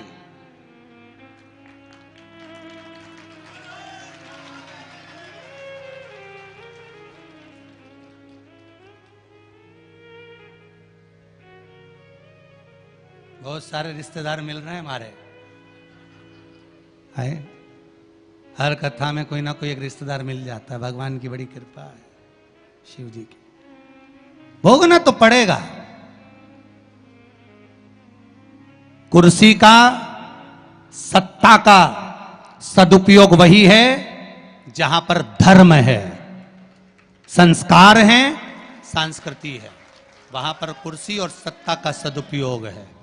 अगर कितने दिन की कुर्सी रहती है रे भाई, वज्रा विचार करिएगा, कितने दिन की सत्ता रहती है, व्यक्ति अकड़ में फूल जाता है, हम इस पद पर हैं। फिर निवेदन करूंगा, तुम्हारी डिग्री केवल यहीं तक काम आएगी, केवल यहीं तक।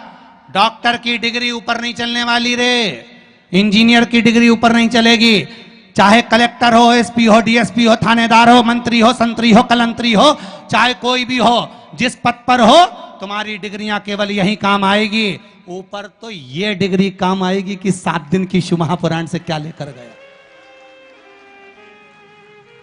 शंकर भगवान को कितना जल चढ़ाया, वहां डिग्री काम आएगी।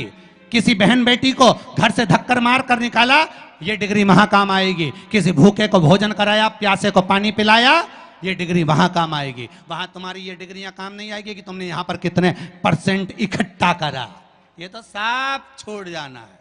आखिरी में इतना बड़ा फोटो टंगेगा, प्लास्टिक के फूल की माला, और दीवार पे खील से ठोक दिए जाओगे, और कंडा जलाकर 16 श्राद्ध में घी और शक्कर की धूप दी जाएगी, और कुछ नहीं।